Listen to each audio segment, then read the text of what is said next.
Oye, muéstrame tu tierra, mami. Vamos juntos, vaya. Bueno, mira. Oye, llévame al campo, la tierra donde naciste. Carretero tira su carreta, que recuerda donde viviste. Contemplarte en la sierra, contemplarte en los valles, y lo hacemos juntos para capturar los detalles. Tierra, tierra, muéstrame tu tierra, mamá. Tierra, tierra, muéstrame tu tierra, mamita. Tierra, tierra, tierra, tierra.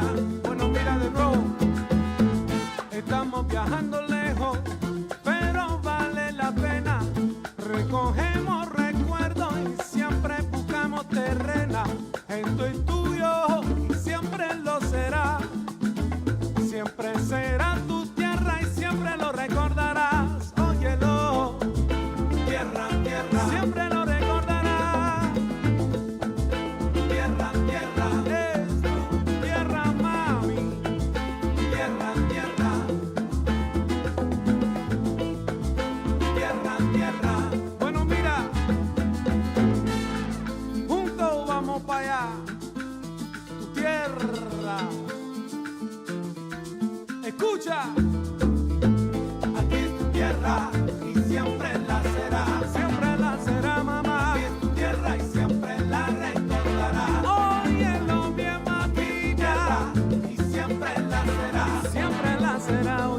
not just that the Republican Party base is somehow fundamentally flawed in a way that's unique in American political history.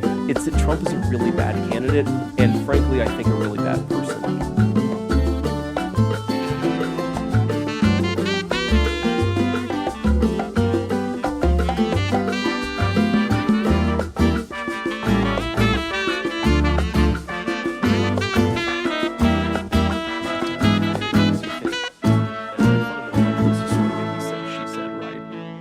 Of the day, do you believe Donald Trump, who always tells the truth? Just kidding. Or do you believe that woman on that tape? I cannot stand Trump because I think he's a fraud. Well, I think he's a total fraud that is exploiting these people, who is a total fraud.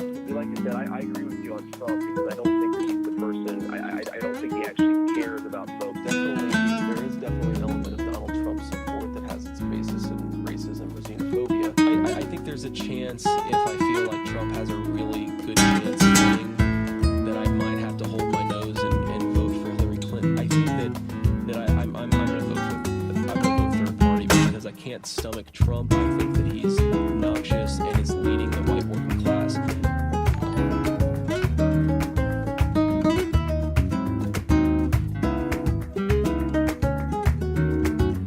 He's a nice guy. Looks good. Hi, everybody. How you doing?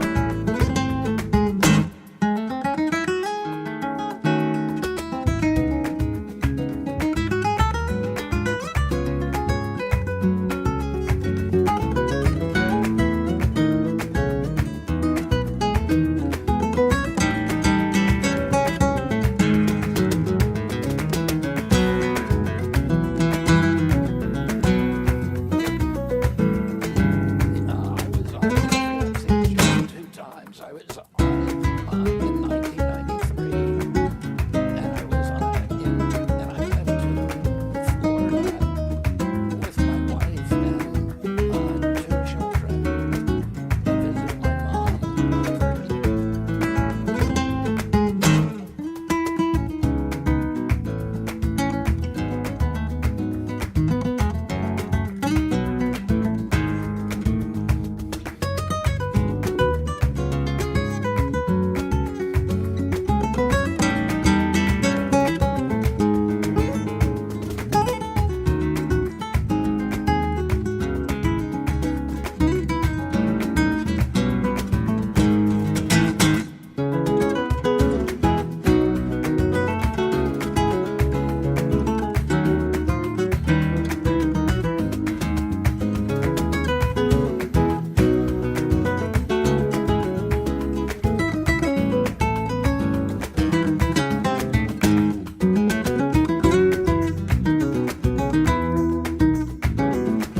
President Trump and Health and Human Services Secretary Rodriguez are wreaking havoc on our already broken and dysfunctional healthcare system. I love the slogan. It's a great slogan. Make America healthy again. Fantastic. Unfortunately, the Trump administration is doing just the opposite. You don't make America healthy by throwing 15 million people off the health care they have, which is what Trump's big, beautiful bill does. You don't make America healthy by, as a result of these Medicaid cuts, shutting down or creating a decline in services for hundreds of nursing homes, community health centers, and hospitals throughout the country. But it gets even worse than that. Secretary Kennedy has just fired the head of the CDC, Dr. Susan Monterez, who has been on the job for just a few weeks. Her crime? Well, she refused to be a rubber stamp for Kennedy's anti-vaccine conspiracy theories. That is her crime. That's why she was fired. In other words, she believes what virtually the entire medical and scientific community believes, and that is that vaccines are an enormously important public health tool which protect the health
Testing, 1, 2, 3. How about now? Welcome, everybody. How you doing? Is this better? They gagged me. That was embarrassing. Is that better? You can hear me, yes? Nice haircut, mute. You're muted. Is this good?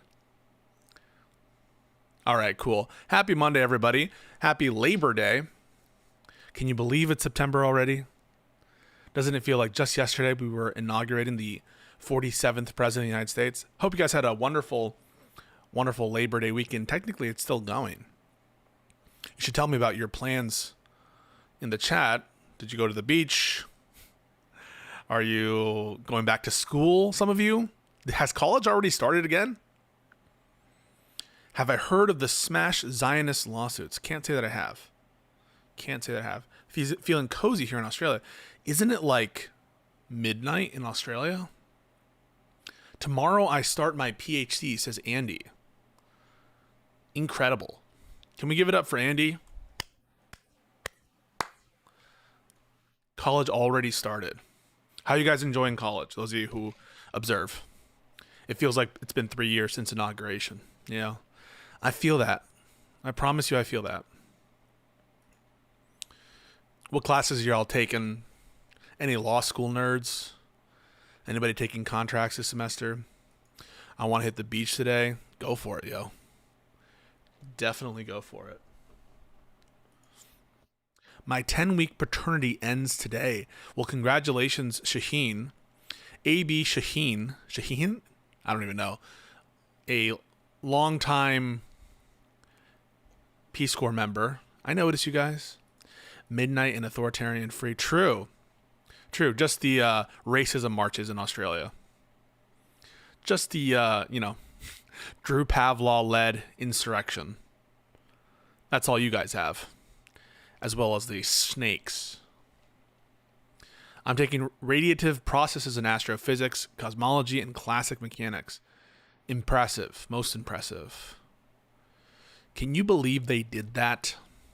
Someone made up astrophysics. They looked at the sky and they're like, that's what that does. That's what that does. This moves this way.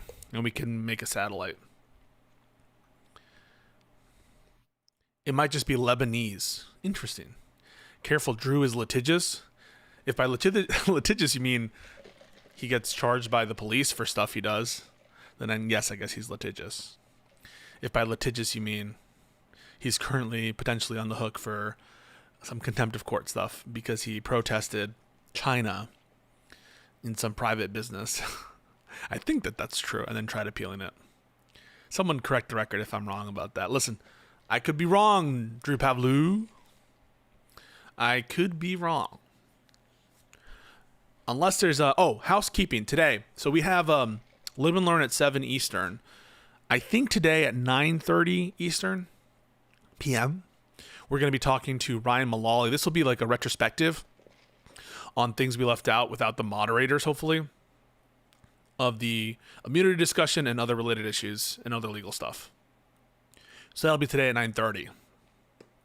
We can see how he feels about the nature of our discourse. And I think that I said things that he hasn't heard before, just being real. So I'm interested to see what his take is outside of the context of like trying to appeal to the lowest common denominator. What can I say? Have you taken a look at that? He turned a $1,000 fine into a $23,000 fine. This is what I hear. This is what people tell me. A lot of things happening on Twitter, but we're kind of moving past that stuff. I don't want to dwell on the stuff about Chorus. I think that you guys know my view on that. There might be one other thing, a potential interview, or a potential conversation, but we'll let you know if and when that happens. What other things? But I don't really want to dwell so much in this endless discourse about it. I mean, if someone really, really pushes me, then, we can have a conversation, but I really don't want to super dwell on that stuff. You guys know my view. And I wanted to turn this into like a discourse generator. Cool. Other housekeeping. Let me think. Tomorrow, Just Press Play with Aaron. We have to catch up on some Her Take stuff. That'll happen in the afternoon, regular morning stream. And, Drew Pavlou conversation with me happening sometime this week. And other things to announce. Cool. Oh, sweet. Malali, I thought I was too happy today. That will rectify it. Okay. All right, folks. Why don't we get into it? So, some stuff to cover. First and foremost, we have some news out of MAGA world from Rudy Giuliani, America's mayor. Do you guys know this guy, Rudy? Well, supposedly, and this I'll read from the official statement of Rudolph Giuliani. Quote, on the evening of August 30th, 2025, that's this weekend, in New Hampshire, Mayor Giuliani was involved in a motor vehicle accident. Prior to the incident, he was flagged down by a woman who was the victim of a domestic violence incident. Okay. Mayor Giuliani immediately rendered assistance and contacted 911. He remained on scene until responding officers arrived to ensure her safety. Following this, while traveling on the highway, Mayor Giuliani's vehicle was struck from behind at high speed. He was transported to a nearby trauma center where he was diagnosed with a fractured thoracic vertebrae, which I think is just like he broke his back, multiple lacerations and contusions, as well as injuries to his left arm and lower leg. So it seems like a somewhat serious crash. His business partner and medical provider were promptly contacted and arrived at the hospital to oversee his care. At this time, no further updates are available. This is the only statement authorized by Giuliani. Last I heard of it, he apparently is in like good spirits. Just like a kind of odd story. I mean, I don't want to wish ill on Rudy Giuliani. I think that he is one of the most despicable sycophants of Trump that we've seen in recent years. I mean, this guy tried to steal our election. I consider him to be a traitor and basically complicit. I think he should be charged with the same thing that that Trump was charged with, or at least some aspects of the same thing, the same kind of conspirator. He is actually an unindicted co-conspirator in the DC litigation. So I have zero love for Rudolph Giuliani. Additionally, I feel like he gets a lot of undeserved credit for like solving crime in New York, which I think is vastly overstated and not really a result of his like ingenuity. I think that there was a lot of sentimentality following the 9/11 attacks that rose him to a level of prominence where at one point he was being discussed as a potential Republican nominee for president. Goes to show you the importance sometimes of the New York mayoral election, that people were even talking about that. He used to also be a U.S. attorney. I think he was a U.S. attorney. He's the U.S. attorney for the Southern District of New York, big position. But this was all in an era that we've lost, which is this era of like, quote unquote, the reasonable Republican. But I think that Rudy's reasonableness and competency has always been overstated. Nonetheless, the story's a bit odd. I'm just going to be honest.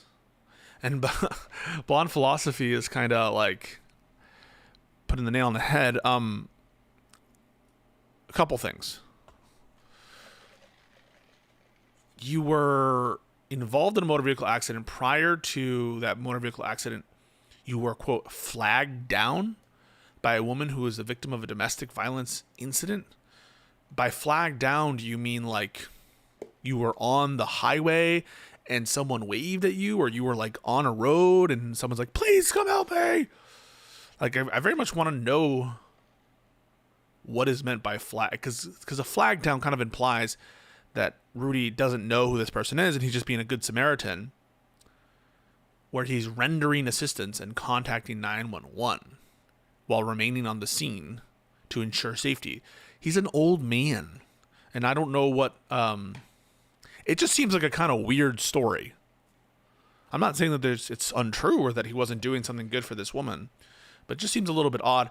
And it's impossible for me not to think of that scene in Borat 2. You guys see Borat 2? Subsequent movie film? Where he's a bit of a, I don't know. I don't want to say degenerate. He is a lover of women. I think he's a drunk. I think he's abusing alcohol or some substances. I'm not sure about that. Let me just see if I can find some source for that. Rudy Giuliani, alcohol abuse. Oh, he says he's never had an alcohol problem. But the New York Times says that his drinking has Trump prosecutors' attention. So listen, I think that he has displayed issues with alcohol in the past. Again, I don't know to what extent that relates to this incident, but I'm just saying that he has a history with, in my opinion, alcohol, being drunk on camera, saying unhinged things. Maybe he did an act of mercy or kindness on the side of the road. Maybe he was just helping a domestic abuse victim, but just a kind of odd story. That said, I don't wish him physical illness, if anything. Now, I don't know if the pardon that Trump issued with respect to January 6th would extend to cover the conduct that Giuliani engaged in, but I would want him prosecuted, if possible, for what he tried to do in the 2020 election. So I certainly don't want to see him fall ill before he's able to, face justice for his actions. The Common Good says, I can't muster any interest in Rudy. I assumed he was drunk. Yeah, Rudy is a sleazebag lover of women 1/4 his age. He leaks black stuff from his head like Gary Oldman in The Fifth Element. This is a... if you guys are not aware of the reference to... Maybe we should see... we have to go a slight digression to take a look at this.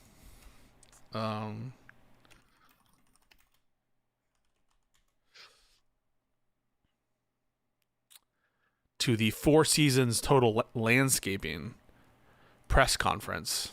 We'll just have a quick look at this, all right?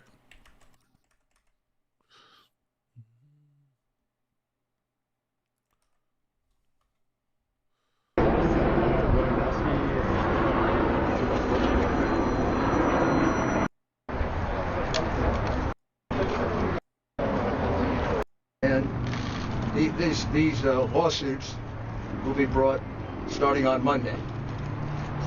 But the first time it was discovered was here in Pennsylvania just a couple of days ago.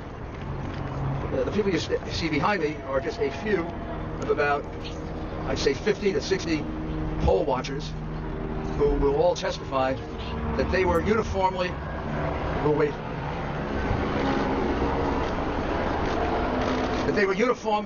deprived of their right to inspect any single part of the mail-in ballot. So this is when Rudy Giuliani, was trying to steal our election and organized a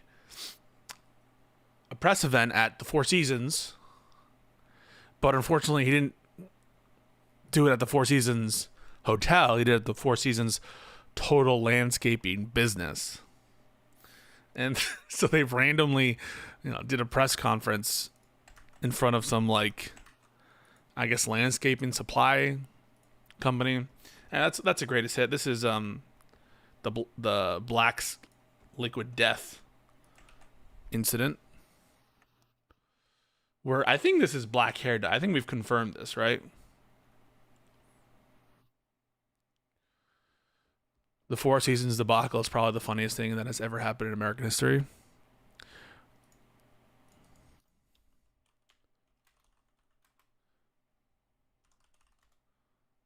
Well, I think there's another more interesting Rudy moment as well.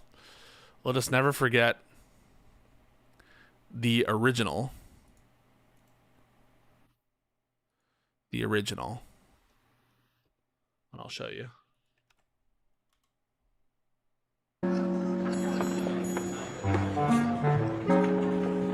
Our original queen. You're really beautiful. And a woman that looks like that has to have her own special scent. Oh, thank you. Maybe you could tell me what you think of this scent. I like that. This may be the best of all. Oh, you dirty boy, you. Oh. Donald, I thought you were a gentleman. You can't say I didn't try. Mayor Giuliani, he's given away over $2 billion. Yeah, so I don't know. Does anyone know what the hell this was? I haven't never gotten a satisfying answer on exactly what was going on here. But that's America's mayor in drag. And the bit is that like Donald is groping him. Like that's like the bit is like Donald is such a fucking a pervert. Like that's like the joke, I guess. Oh, you dirty boy, you.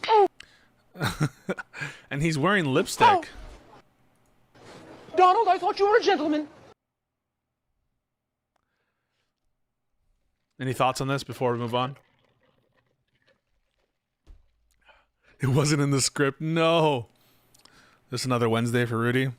You dirty little boy.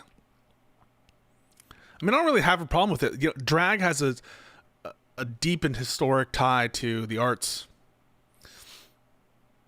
Need I say more? Shakespeare, men dressing as women, women dressing as men. I don't think women dress as men that much, actually.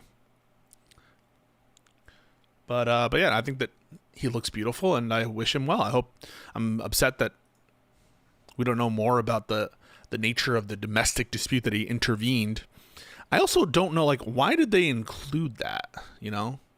Why include that he was doing this kind of, I don't know, Good Samaritan act before he had this accident? Maybe it's just to make him seem like a better person, but it just seems a little odd. Drag brunch is a New York City pastime? Sure. Drag shows were entertainment in the military. True. I think it's true. Great vocal control, yeah. I think he really does pass. Practice makes perfect. Certainly one of the more memorable Rudy Giuliani and Trump moments, yes.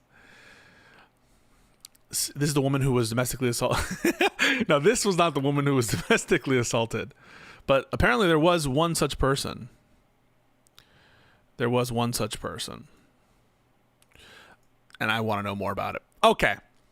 By the way, I'm seeing a lot of like tweets from, not a lot, but at least one or two tweets from some conservative accounts. Apparently they had their whole anti-immigration march in UK as well. So not just Australia, UK as well. And there was a tweet here. Reminder to the reform scum, Paddington Bear was an illegal immigrant from Peru.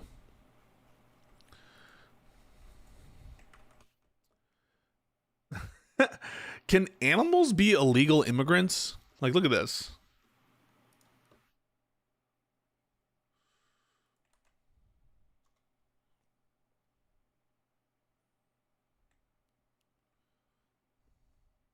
Like, this is an unironic tweet with 200,000 views.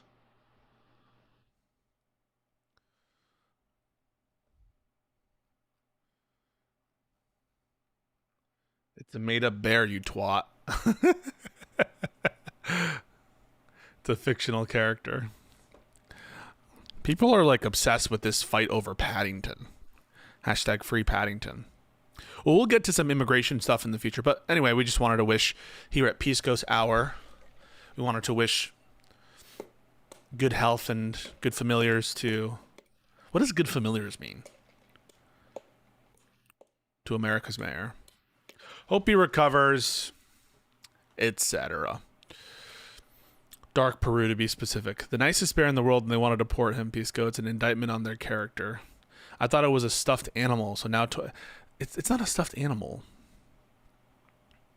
Is it? Isn't Paddington Bear like a... Isn't Paddington Bear like...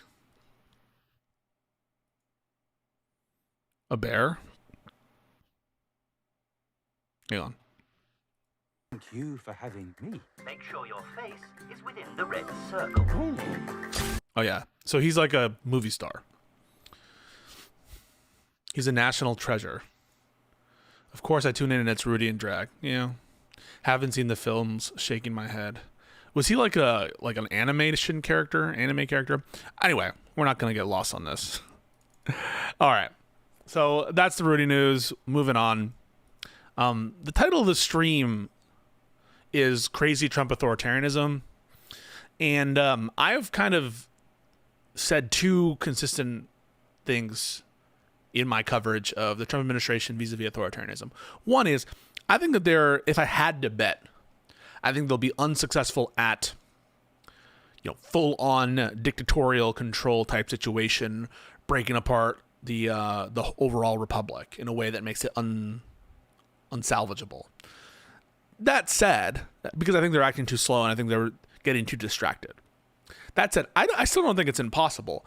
And just because they're probably not going to be able to do a full, authoritarian takeover, if I had to bet, doesn't mean they're not trying. And doesn't mean that they're not going to be able to turn our constitutional system into something maybe a little less than a representative republic. And the first thing that we need to keep an eye on is the National Guard deployments. We talked a little bit about the deployment in DC. We mentioned that in terms of the legal authority, thank you so much for the dark money. I am now being sponsored by the dark money of Granite Hard. I don't know where Granite Hard gets his money. He could be getting his money from all sorts of different weird places. I can't fully track them, but I do want to say, Granite Hard, thank you so much for giving me your dark money and for being a member or a sub on Twitch. Is it September yet? Do you guys have discounts on subs? Is that happening right now? Let me just Google real quick if it's September. September.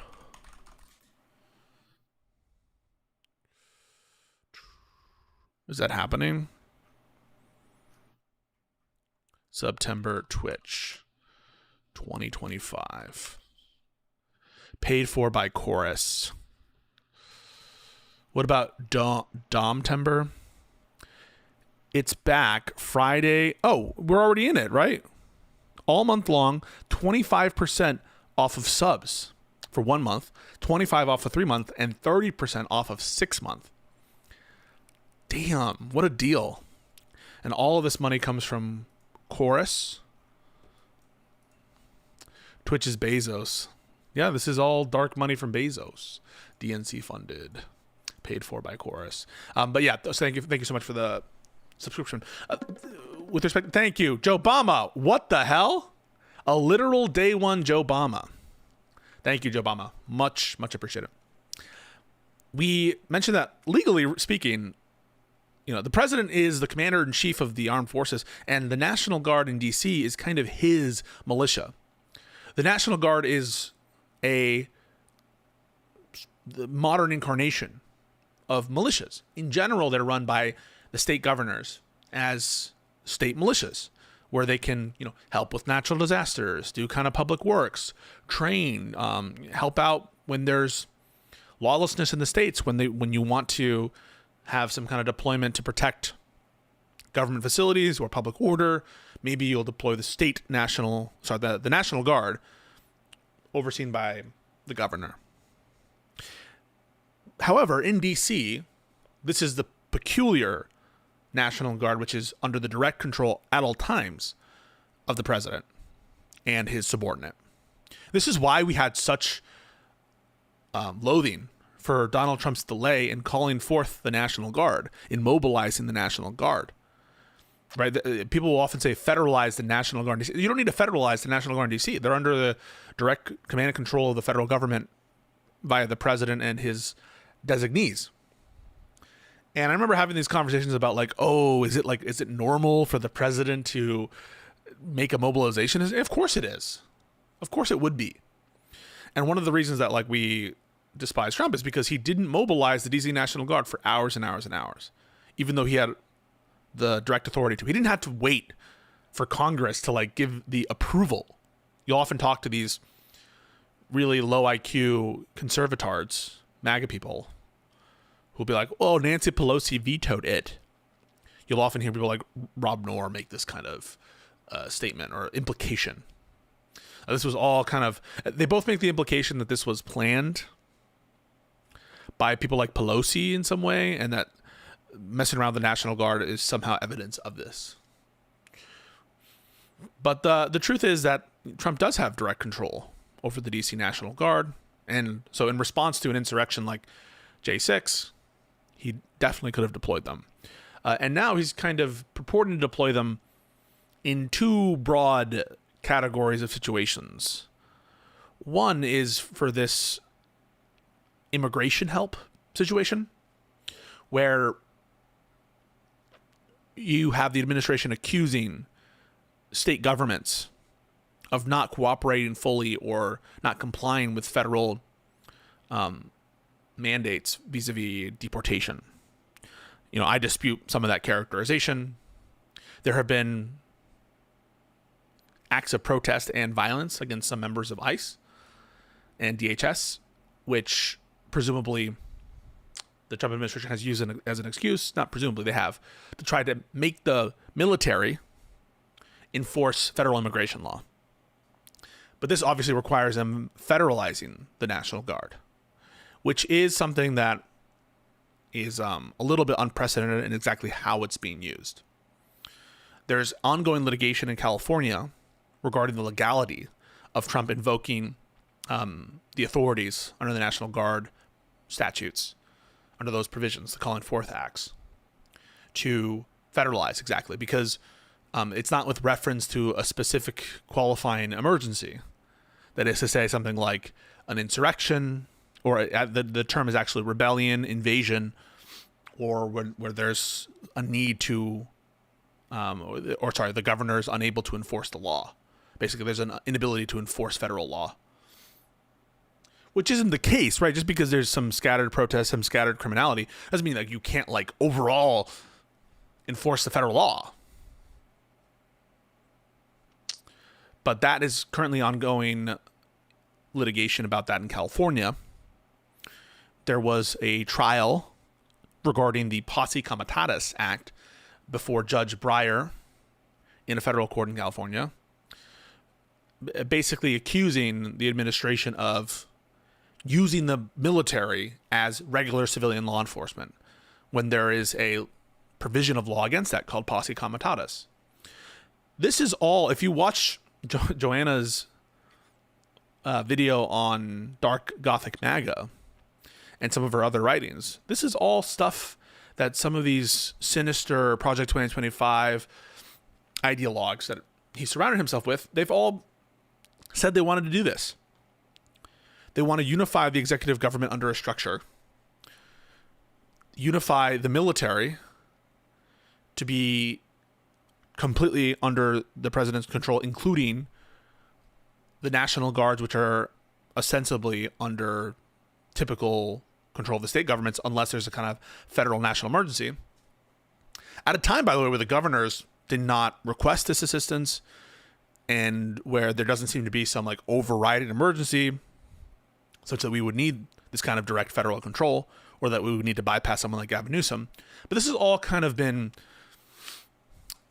signaled in advance by the Project 2025 ideologues that they wanted to do this. Part of asserting the president's executive control against the people who have guns, or sorry, using the people who have guns. So yeah, I mean, this is troubling for sure. The DC deployment, however, unlike the California deployment, has a stronger basis in law. I'm not even sure if there was a genuine or forceful legal attempt to prevent the deployment because of the control that the president has. So you have the immigration deployments in California, and what we'll talk about in a second, which is Illinois. And then you have the kind of law and order deployment in DC, where they're saying violence is at such a spike that we're going to use the DC National Guard to enforce like regular criminal laws in the Capitol. When that's like, you can quibble about the stats, but it's not the case that we're seeing like unprecedented levels of violence in the Capitol.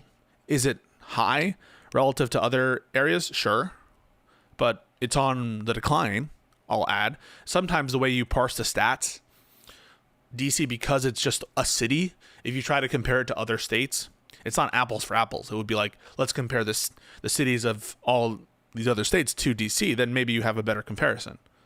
But just comparing DC to other states, not always, I think, going to give you the fairest kind of comparison. Further, like, there are a lot of Republican states that, proportional to their populations, have higher rates of crime than most other Democratic states. But Trump is not focusing on Republican states, only on Democratic states. and query why that is. Okay, let's actually show you some stuff. First,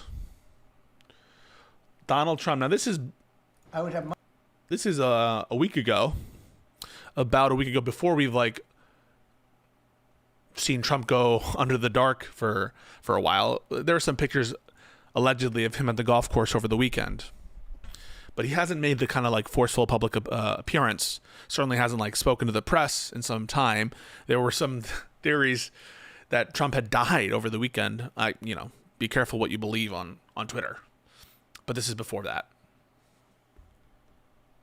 So I would have much more respect for Pisco if he'd call me up and say, I have a problem, can you help me fix it? I would be so happy to do it. I don't love, not that I don't have the right to do anything I want to do. I'm the president of the United States. If I think our country's in danger, and it is in danger in these cities, I can do it. No problem going in and solving, his difficulties. But it would be nice if they'd call and they'd say, would you do it? So I would have much. So, first off, it's another example. This is all falling on deaf ears to your local Trump supporter. I've stopped trying to like convince a Trump supporter specifically that Trump is an authoritarian because of the things he says or the actions that he takes. It just falls on deaf ears. I'm not going to abandon that narrative for like the left and independent people, but in terms of these conversations with right-wingers, it's almost a waste of breath to try to do this because they're immune to this argument. They just don't want to hear it. They're just like completely enthralled by this guy. They're totally cucked by Trump himself. There's a long line of comments, including, terminate the Constitution, dictator on day one. I think he again said, if I get crime down, people will want me to be a dictator. And here he's saying I have the right to do anything I want if I think that there's like a public safety rationale. So it goes to show you how the executive is being run basically as though he had complete and total authority to do whatever he wants. We'll get to tariffs later on, but that is related to what we're talking about. But he's running everything on emergencies, on public safety rationales and pretexts. That is kind of his MO. And so whenever you hear the words like public safety or for safety or for things related to national defense or international relations, these are all buzzwords. Invasion, another one. These are all buzzwords to try to lock in federal control, federal authoritarianism, and to have a pretext to do anything Trump wants to do. Like I said, we'll get to tariffs, but he'd be like, okay, it's for safety reasons. I need to do tariffs because don't you know Mexico is sending in all this fentanyl. Canada is sending in all this fentanyl. And so we need to do 10% across the board tariff against Canada because of the fentanyl, because it's killing Americans. Same thing with China, same thing with all these other countries. And even trade imbalances are national security. So you need to be very skeptical always about the invocation of national security. Article 2 of the Constitution does give the president control over the command structure of the United States Armed Forces. He's the commander-in-chief, but it does not provide him a general authority to deal with internal civilian law enforcement in whatever way he wants. He is bound by federal law, by the rights of individuals. One of the problems is we don't have a Supreme Court that seems to take the president's obligation to take care that the law be faithfully executed, but also his obligation to respect the commands of Congress seriously. Before the Supreme Court shortly will have the tariff appeal, I have no doubt that Trump will appeal the Federal Circuit decision that we're going to be talking about later today. I have no doubt that the Supreme Court eventually will hear this issue of the illegal renditions that were being contemplated over the weekend. But the Supreme Court seems to think that the law is optional with respect to the president. That, he doesn't really need to listen to any of Congress's limitations on the firing authority of the president. He doesn't really need to listen to the congressional commands as to appropriations of money to various different programs. Of course, Biden has to listen to Congress, even when Congress gives him wide sweeping authority to waive or modify any provision of these, student loan laws. Even though Congress says that in the statute, Biden needs to listen to some like unstated part of the law, which is like, oh, but not in a way where it's $10,000 student debt relief. Of course, Biden has to be hemmed in by the Supreme Court's interpretation of the law at its maximum. But Trump, it's kind of just optional if he wants to just like prevent Congress from spending its own money, the government's money, which is like, the one power that is mostly theirs. He can just pause it indefinitely, do whatever he wants. Not all the time, but somewhat. And usually it's on like procedural bullshit grounds. We're in a big sticky situation, folks. Hillary Clinton should have won in 2016. If you just voted for the woman in 2016, we wouldn't have this Supreme Court, and we wouldn't have had Trump term 1. We're here because people hate women. And frankly, Hillary Clinton wasn't that great of a candidate in terms of PR. Although, what we wouldn't do to have her comparative brilliance now. But anyway, yeah, Donald Trump is bemoaning the fact that he's not getting called by Pritzker and the Democratic governors.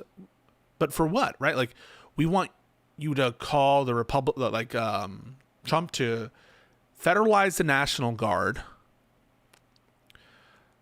For what? For criminal law enforcement? What kind of governor would do that, given the current situation? The Republican governors aren't chomping at the bit to invite federal control, even though they have horrible crime rates in their states. And it goes to show you as well, the double standard and lie, really. It puts to bed the lie that people care about states' rights. That is, Republicans care about states' rights. They don't give a shit about states' rights. I mean, Trump was supposedly so pro-states' rights that in a international pandemic, he was saying, we're going to give deference to all these governors, right? Trump was basically saying, we don't want to step on the toes of the governors when it came to COVID. But now, with just like, basic criminal law issues and a selection of states, this is now an epidemic of crime, when it's not sufficient that we would want to assert federal dominion over the state militias, but not for COVID. Remember, even during the George Floyd protests, many of which turned into riots and violence, Trump refrained from wholesale federalization of state national guards. He did deploy some federal assets in some instances, but it wasn't like this. And that was a situation where there was like much more like acute levels of criminality and property destruction, that kind of stuff. So this is Pritzker's response, which I'll show to you.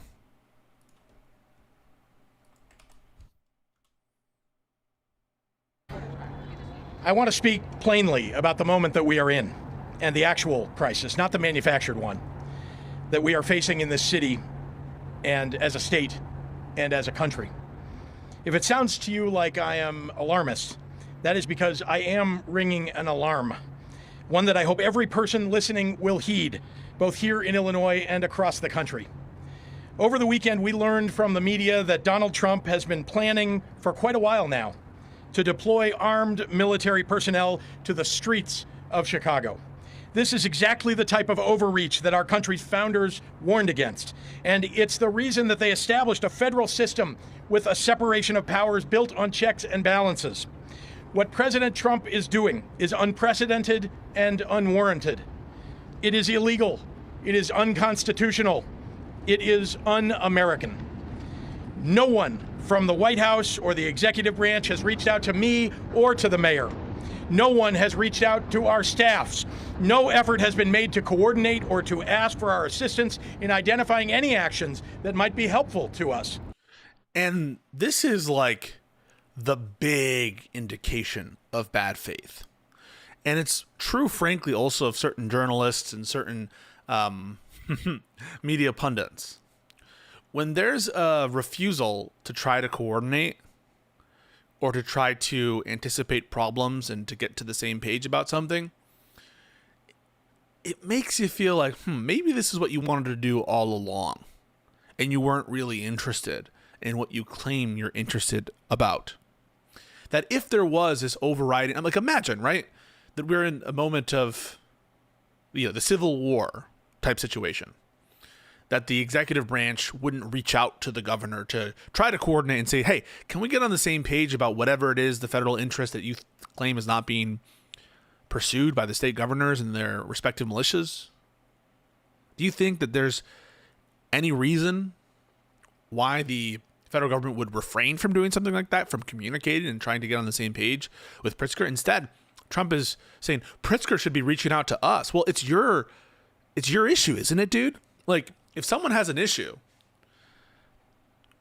isn't the responsibility for that person to communicate with the individual who's like able to solve it? So why is Trump saying, oh, I wish these people would reach out to me? Don't you, Trump, need to reach out to the governors to get on the same page? Same thing in California, by the way, where Trump didn't try to coordinate really with Newsom about whatever it was that he was worried about there. And I think the answer is obvious, because he doesn't really give a shit whether Pritzker is on the same page. Even if Pritzker agreed, he wants to do these deployments for their own sake, regardless of what Pritzker says or does, or whether they agree or not. And he's not going to jump through the hoops to do this kind of communication, to exhaust his remedies before he takes such drastic action, because it doesn't matter what Pritzker does. He wants to do it because he wants to do it because he wants to do it. That's why he wants to do it. So it's a great point by Governor Pritzker here, and one that there's no good answer to. Can you answer the Maduro question about the voting machines? I mean, I don't know what you're talking about, Michael Portnoy. Are we going to invade Venezuela because of the Dominion voting machine? I have heard some rumblings that certain people are making plans for Venezuela. That would be a war that I'm opposed to. Needless to say. But fascism is also, again, I'm a big Hitchens fan. Not on everything, but on some stuff. But Hitchens once said fascism means war. And it's true, right? Like, down to every fascist regime in the history of the world. Fascist Italy, invading Ethiopia, fascist Germany. The less said on that, the better. Fascist, if you could call it fascist empire, ultranationalist, imperial Japan. Invasions of Manchuria and other neighbors. So it wouldn't surprise me that Trump is like planning some kind of war, either with Venezuela or some kind of annexation of Greenland. I mean, he talks about it, right? Taking over the Panama Canal. This is not surprising to me. A comment here from Blonde Philosophy, who says, where is this Pritzker energy from the federal reps? Why are we having to rely on governors? I think that there's two responses to that. The first one is, unfortunately, the federal reps don't have that much power currently to do stuff. Like, their power is going to be in their rhetoric and in their ability to like delay stuff using procedural machinations. So the governors are in a great position and they'll probably, as a result, be buoyed. I think they'll be buoyed. You guys know that term, buoyed? There's a buoy, and it lifts you up. That's a buoy. They'll be buoyed by the fact that they're able to do stuff almost as a mini executive. I think that's to people like Newsom's advantage. And you can see his kind of uptick in the poll is related partly to his concrete action that he's able to do. And Pritzker is able to do stuff as well as a kind of mini executive. But the other part, and what people don't, I think, internalize as much, though they should, is that rhetoric. I think the federal Dems are a little weaker overall. I'm going to go a little further. A lot weaker overall in terms of their rhetoric, in terms of their posturing, in terms of their ability, media savviness, etc. For whatever reason. Maybe it's because they are less challenged than like a statewide individual who has to really test his mettle against other statewide candidates. Maybe it's because they're shielded and protected, either because of their longevity in office, or because, who knows, like the DNC is protecting them in some ways, so they don't have to get tested, then they're not battle hardened. Or maybe it's just because, in general, for whatever reason, the collection of individuals we have representing us on a federal level are just not up to the task. So I do think it's two things. I think it is, one, the governors have a lot more things that they can do as the kind of head of the independent sovereigns of the states. And also there's a lot more talent among our governor level officials. And this is almost universally true. Think about, for example, Andy Beshear, Governor Newsom, Pritzker, Tim Walz, right? These are all, I think, much stronger in general than their federal counterparts. Even Hochul, I'll say, like, I don't like Hochul because of the mayor situation, a bunch of other stuff as well, what she was trying to do with the New York Court of Appeals. But I prefer her to Chuck Schumer. I do. So I don't know. There's something about the governors that I think there's a little bit more talent, a little bit more testing of the metal, a little bit more, certainly more power to do something. Yeah. Pisco, can we have a rundown on voting rights between federal government and state institutions? Please, Trump is rigging the election. I wouldn't worry as much. Josh Shapiro, another one, yeah. Josh Shapiro versus certainly fucking Fetterman. Fetterman is a disgrace. Fetterman is weak. Fetterman is shitty. Shapiro has actually done stuff and has great approval in the state and is way more talented than Fetterman. Fetterman is not a talented politician. He sucks. Okay, the question on voting rights between federal and state. So I would be aware of the Trump efforts to do this kind of executive orders to order the elections to be conducted a certain way, but I wouldn't be overly hysterical about it. As a legal matter, I think that they're quite unlikely to win in terms of the court battles. And I think that the kind of they have to fight on too many fronts to effectively implement it, I think.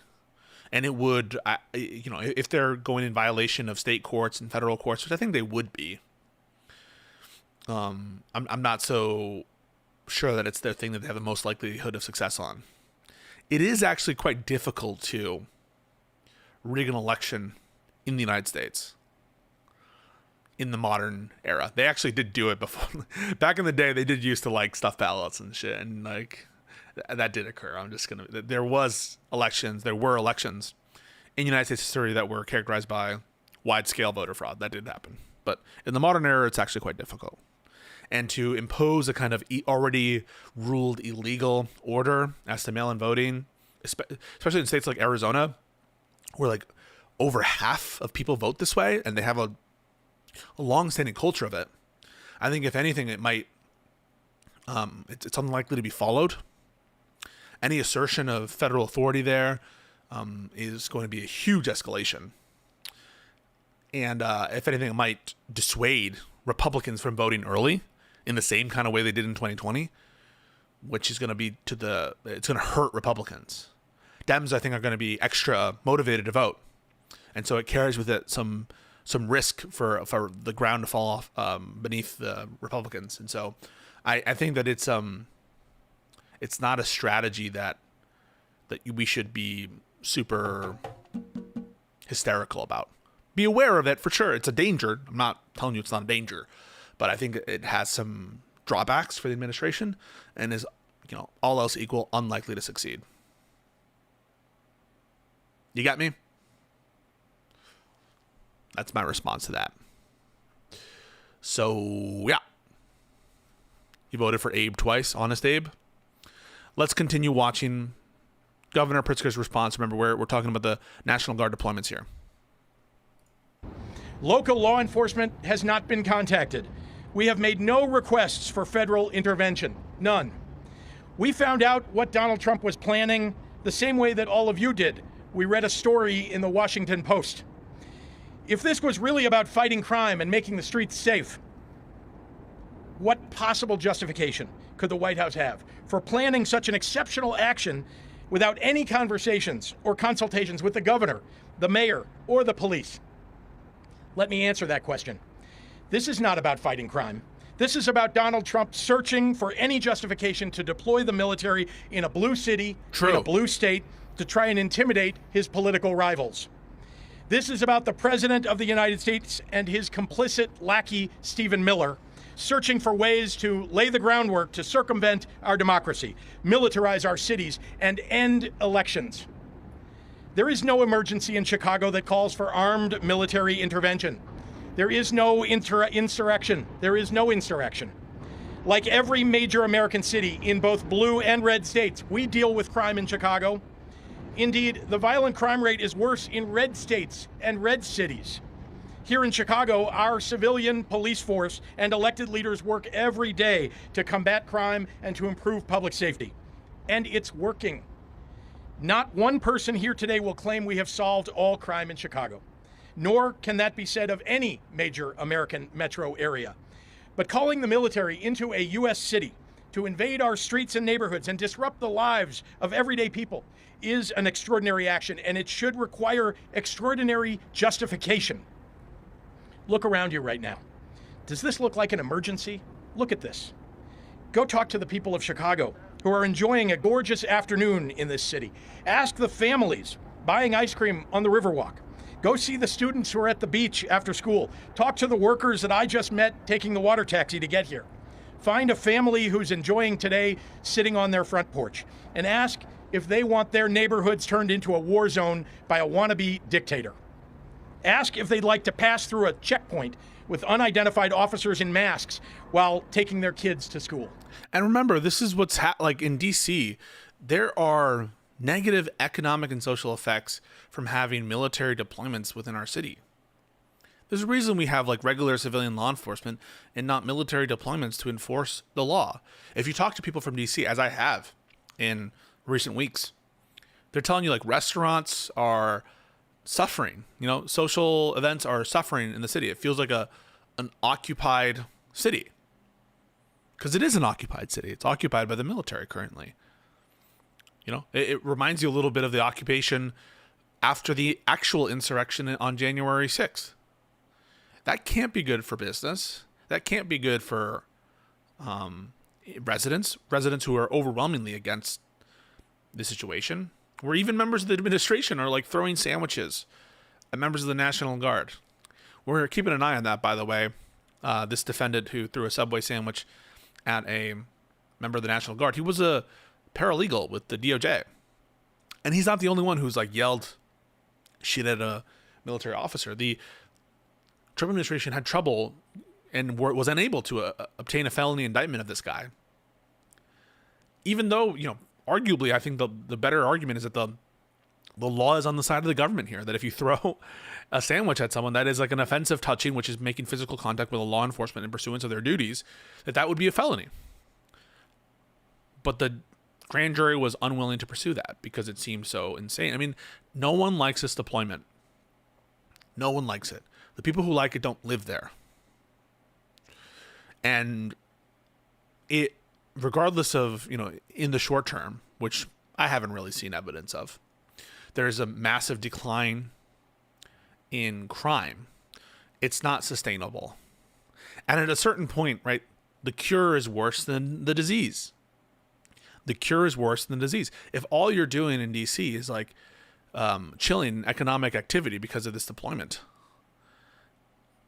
I mean, in what sense is that doing a benefit to the, it's not crime, but it's having a deleterious effect on the society either way. And so there are always trade-offs here.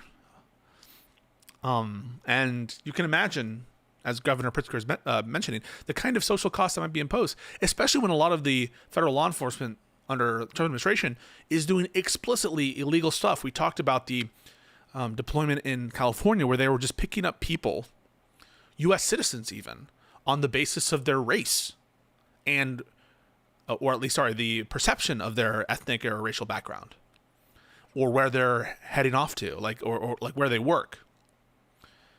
there were at least like 6 or 7 cases of people here with legal status being stopped by the police with no reasonable suspicion, no probable cause, for masked agents who never identified themselves. That imposes real social costs and an existential authoritarianism risk. And Pritzker here is speaking truth to power in that sense, and doing it in a great way, in a way that I want to see more Democratic officials do. I have to say, this is white pilling in a sense. Okay? I was incredibly black pilled at the start of the administration because I was seeing a lot of weakness out of Democrats. But the governors, I think, are really stepping up here. And credit where credit is due. Gavin Newsom is one of the people who started weak in 2025. He's picked it up.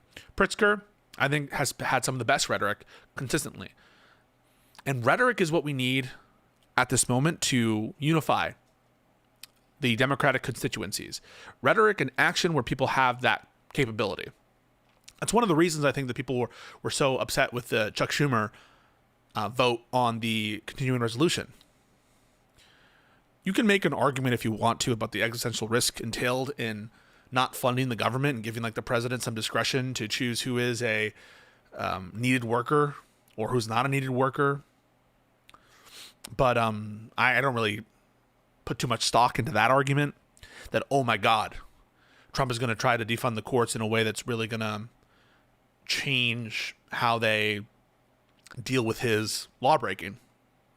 I thought that was always like dumb, and it proved too much. It basically proves that all federal Democrats should bow their head whenever we're having those kind of funding negotiations, just because of fear. But the lack of taking leverage, lack of taking action where that opportunity is available to you and just lying down, that really rubs Democrats the wrong way. We can't operate in a context of fear. We can't let fear guide our conduct as Democrats. And so, yeah, I just really think that this is good stuff. We'll keep watching for a little bit, and then we'll move on to some other comments by Pritzker. Crime is a reality we all face in this country. Public safety has been among our highest priorities since taking office. We have hired I have a comment here from Patriot Pete. Keeping the government open probably saved Abrego Garcia. First of all, not true. In what sense is that true? It's because of your belief that had we not buckled under the CR negotiations, that Trump would close the Supreme Court. But that's just your assumption. You have no proof of that. You have no proof that would have been accomplished, or that the law states that that's what would be required. There's just no proof of that whatsoever. Furthermore, Trump defied, this is like the perfect case that shows my point, right? Regardless of the fact that we had a CR there, Trump defied the Supreme Court for months on Kilmar. And it was Democratic Congress people who traveled, people like Chris Van Hollen out of Maryland, who brought attention to it and brought public pressure on the administration and actually had a meeting with Kilmar Abrego Garcia. And now the Trump administration, notwithstanding the CR, is continuing to try to do illegal deportations and renditions of what we'll talk about is like children, illegally sending out children in the dead of night. There had to be an order at like 3 a.m. on a Sunday by a judge because they're trying to do all their tricks. So it just is so naive to think that you can demonstrate that Kilmar, quote, was saved by Chuck Schumer's action here. It's just weakness. It's weakness to assume that without evidence. It's a culture of fear. And also, Kilmar is not saved yet. Kilmar, they're trying to send him to Uganda. Illegally, I might add. So your contention here, I don't think there's any proof of it. Police and given them more funding. We banned assault weapons, ghost guns, bump stocks, and high-capacity magazines. We invested historic amounts into community violence intervention programs. We listened to our local communities, to the people who live and work in the places that are most affected by crime, and asked them what they needed to help make their neighborhoods safer. Those strategies have been working. Crime is dropping in Chicago. Murders are down 32% compared to last year and nearly cut in half since 2021. Shootings are down 37% since last year and 57% from 4 years ago. Robberies are down 34% year over year. Burglaries down 21%. Motor vehicle thefts down 26%. So in case there was any doubt as to the motivation behind Trump's military occupations, take note. 13 of the top 20 cities in homicide rate. And again, Patriot Pete says, I think Kilmar has a great asylum case now.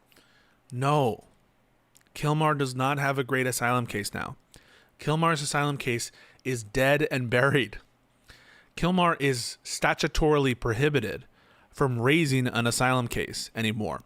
That asylum case, by the way, was denied in 2019 because it's statutorily, he's ineligible for asylum. This is what I mean. The people who have no clue, I'm sorry, Patriot Pete, I don't mean to go after you, but you don't have no clue about this, right? I mean, I'm trying to be nice. I'll try to be nice. All right, let me be nice. You don't know this. It's okay. But he doesn't have a good asylum case anymore. And he doesn't have a strong withholding claim either. Maybe he does it against Uganda, but what I mean to say is he doesn't have a strong claim to stay in this country. Pisco, I'm thinking of moving my wife and newborn out of the country before the 26 election. No way Trump gives up power, right? I wouldn't, first of all, claim to know your situation enough to make life choices for you, okay? In general, I'm in favor of staying here and fighting for the country. I'm not going to leave my home. This is my home. And we're going to make it better, and we're the loyalists, right? If you're watching this stream, I assume most of you are loyalists, right? We're loyal to the Constitution and to the government, to our old way of life. In some ways, we are conservative. In what sense are we conservative? We're trying to conserve the Republic. We're loyalists to the Republican form of government. That's what we're loyal to. And I'm not going to abandon it, right? Reminds me of Lincoln. Government of the people, for the people, by the people, will not perish from the earth. I don't want it to perish from the earth. Now, we have a couple other examples of that kind of government now, but we're supposed to be the shining city on a hill. And I don't want to lose this country and give it over to a bunch of fascist weirdos. So, you do what you got to do for your family. That's your choice. I'm not going to claim to know your situation better, but we are on the cusp of potential redemption in the 2026 midterms. Don't just assume they're going to be unfairly run, or that don't resign yourself to defeat. That's what they want. They want you to feel hopeless and blackpilled. And that is something, by the way, that I agree with Hutch on strongly, is that we can't get into this black pill mentality. You have to have some inner level of hope and optimism. Keep going. Keep fighting. Have Republican governors. None of these cities is Chicago. 8 of the top 10 states with the highest homicide rates are led by Republicans. None of those states is Illinois. Memphis, Tennessee, Hattiesburg, Mississippi have higher crime rates than Chicago, and yet Donald Trump is sending troops here and not there? Ask yourself why. If Donald Trump was actually serious about fighting crime in cities like Chicago, he, along with his congressional Republicans, would not be cutting over $800 million in public safety and crime prevention grants nationally, including cutting $158 million in funding to Illinois for violence prevention programs that deploy trained outreach workers to de-escalate conflict. And it's also true, by the way, of the other kind of programs that are being cut by the administration. If you cut Medicaid, if you cut food stamps, what do you think that's going to do? If people, you guys think this is a cucked position. I don't think that poverty is the only determinant for crime, but if you put people in horrible conditions, if you deprive them of health care, if you deprive them of their livelihood, if you deprive them of food, what do you think that does to crime rates? What do you think, getting rid of these grants to local police and law enforcement agencies, what do you think that does to crime? I've never been in favor of defund the police, but Trump seems to be, right? Defund the police and spend it all on immigration detention beds. Well, I hope you succeed, because my Mandarin is non-existent. At least American fascists are incredibly incompetent at governing. That's the one hope. I don't think that they're totally incompetent as they were, as some of them are. I think there are some members of the administration who are competent, but they are more incompetent, I think, than the average authoritarian regime. They're a bunch of weirdo losers. On our streets, cutting $71 million in law enforcement grants to Illinois direct money for police departments through programs like Project Safe Neighborhoods, the state and local anti-terrorism training program, and the Rural Violent Crime Reduction Initiative. Cutting $137 million in child protection measures in Illinois that protect our kids against abuse and neglect. Trump is defunding the police. To the members of the press who are assembled here today and listening across the country, I am asking for your courage to tell it like it is.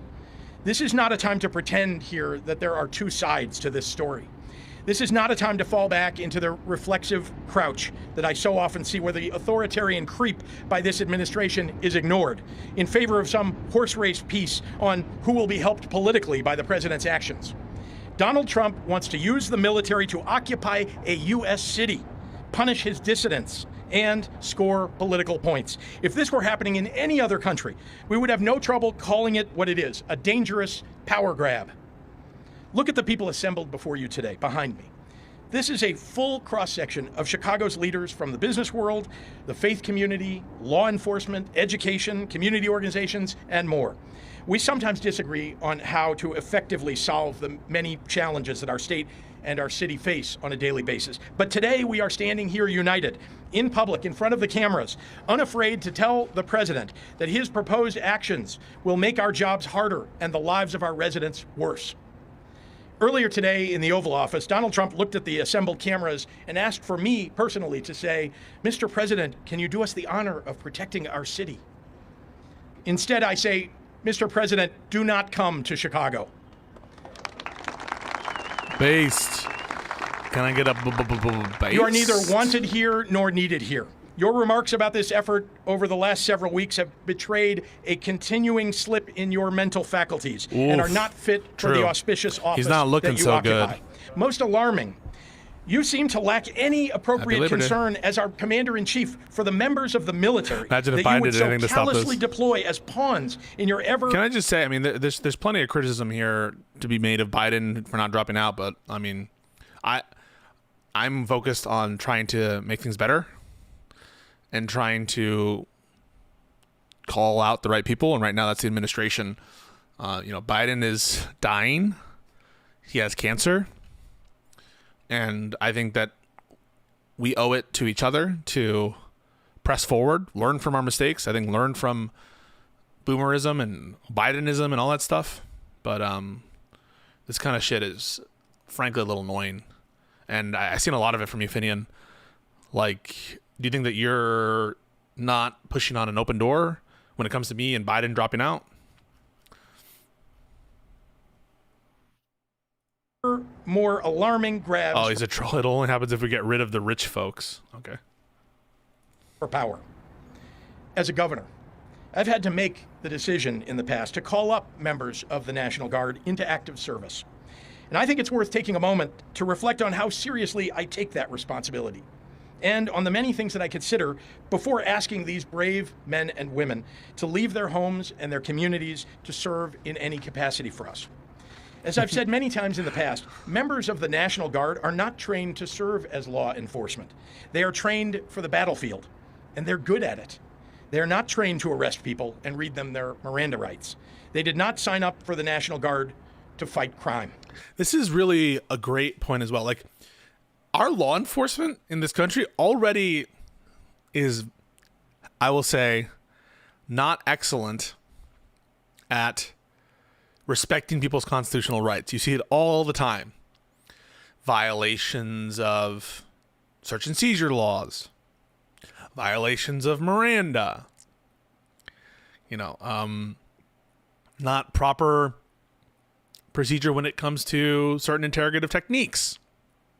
So we already have issues with the people who are specifically trained for civilian law enforcement. But if you introduce a bunch of military troops, really kids in a lot of contexts, who don't have that same training, inadequate often as it is, and are trained as essentially members of the militia to fight off threats and to do shit in natural disasters and use them as civilian law enforcement, you're going to see abuses. You're going to see issues with rights deprivations, rights infringements. And every American, I think, should be concerned about that. It's a great point by the governor. The governor here, by the way, great speech, great aura. I love it. He looks pretty, I think he's looking a little slimmer in general. I think this is a speech that not only Trump would never give, he's, I think, cognitively impaired enough to be unable to give it. And when we call them into service, we are reaching into local communities and taking people who have jobs and families away from their neighborhoods and the people who rely upon them. It is insulting to their integrity and to the extraordinary sacrifices that they make to serve in the Guard, to use them as a political prop, where they could be put in situations where they will be at odds with their local communities, the ones that they seek to serve. Another wonderful point by Pritzker here, in a long line of instances where Trump is explicitly trying to politicize and use the military as a prop, including but not limited to that ridiculous military parade where the troops were like holding up the drones, and it was this like weak little bullshit thing that they didn't even look like they cared about, to the kind of deployments that we're seeing recently and this rah, rah, rah rhetoric, which I think in many respects is disrespectful of the military, not cherishing them the way they should be, or if they should be. No, Donald Trump. I think that the military service should be respected, but I also think that sometimes people, I don't know, sanctify it in a way that I think is a little bit exaggerated. Doesn't care about the well-being of the members of our military, but I do, and so do all the people standing here. So let me speak to all Illinoisans and to all Chicagoans right now. Hopefully the president will reconsider this dangerous and misguided encroachment upon our state and our city's sovereignty. Hopefully rational voices, if there are any left inside the White House or the Pentagon, will prevail in the coming days. If not, we are going to face an unprecedented and difficult time ahead. But I know you, Chicago, and I know you are up to it. When you protest, do it peacefully. Be sure to continue Chicago's long tradition of nonviolent resistance. Remember that the members of the military and the National Guard who will be asked to walk these streets are, for the most part, here unwillingly. And remember that they can be court-martialed and their lives ruined if they resist deployment. Look to the members of the faith community standing behind me today for guidance on how to mobilize. To my fellow governors across the nation, who would consider pulling your National Guards from their duties at home to come into my state against the wishes of its elected representatives and its people. You would be failing your constituents and your country. Cooperation and coordination between our states is vital to the fabric of our nation, and it benefits us all. Any action undercutting that and violating the sacred sovereignty of our state to cater to the ego of a dictator will be responded to. The state of Illinois is ready to stand against this military deployment with every peaceful tool we have. We will see the Trump administration in court. We will use every lever at our disposal to protect the people of Illinois and their rights. Finally, to the Trump administration officials who are complicit in this scheme, to the public servants who have forsaken their oath to the Constitution to serve the petty whims of an arrogant little man, to any federal official who would come to Chicago and try to incite my people into violence as a pretext for something darker and more dangerous, we are watching and we are taking names. This country has survived darker periods than the one that we're going through right now, and eventually the pendulum will swing back, maybe even next year. Donald Trump has already shown himself to have little regard for the many acolytes that he has encouraged to commit crimes on his behalf.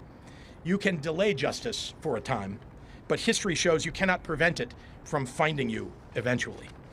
If you hurt my people, nothing will stop me, not time or political circumstance, from making sure that you face justice under our constitutional rule of law. As Dr. King once said, looks like he wants to run for the arc of the president. moral universe is long, but it bends towards justice. Humbly, I would add, it doesn't bend on its own. History tells us we often have to apply force needed to make sure that the arc gets where it needs to go. This is one of those times. I think a great speech here by Governor Pritzker. Additional comments by him? On Friday, we traveled to Chicago and sat down with Illinois Governor J.B. Pritzker. He invited us there in advance of the expanded federal presence Secretary Noem was just talking about. Here's what he told us. We hope that they don't send any troops along with ICE. And if they do, they'll be in court pretty quickly because that is illegal. Posse Comitatus does not allow U.S. troops into U.S. cities to do, to fight crime, to be involved in law enforcement. That's not their job. If they're doing federal immigration work, a judge might say, if they're protecting those federal agents, that's okay. I mean, you'll just fight that in court as long as you can? Well, National Guard troops, any kind of troops on the streets of an American city don't belong unless there is an insurrection, unless there is truly an emergency. There is not. Have you been briefed by anyone in the administration? To put a finer point to this, like, there are non-insurrection type situations in which the National Guard are allowed to be used. One non-insurrection situation which National Guard is allowed to be used is an invasion. And there are certain situations in which, total lack of control over law enforcement, where the National Guard also was anticipated to be used, but not in, and that's why Pritzker is like correct in the main thrust of what he's saying, not in like the main run of civilian law enforcement. That is not what military authority is supposed to be used for.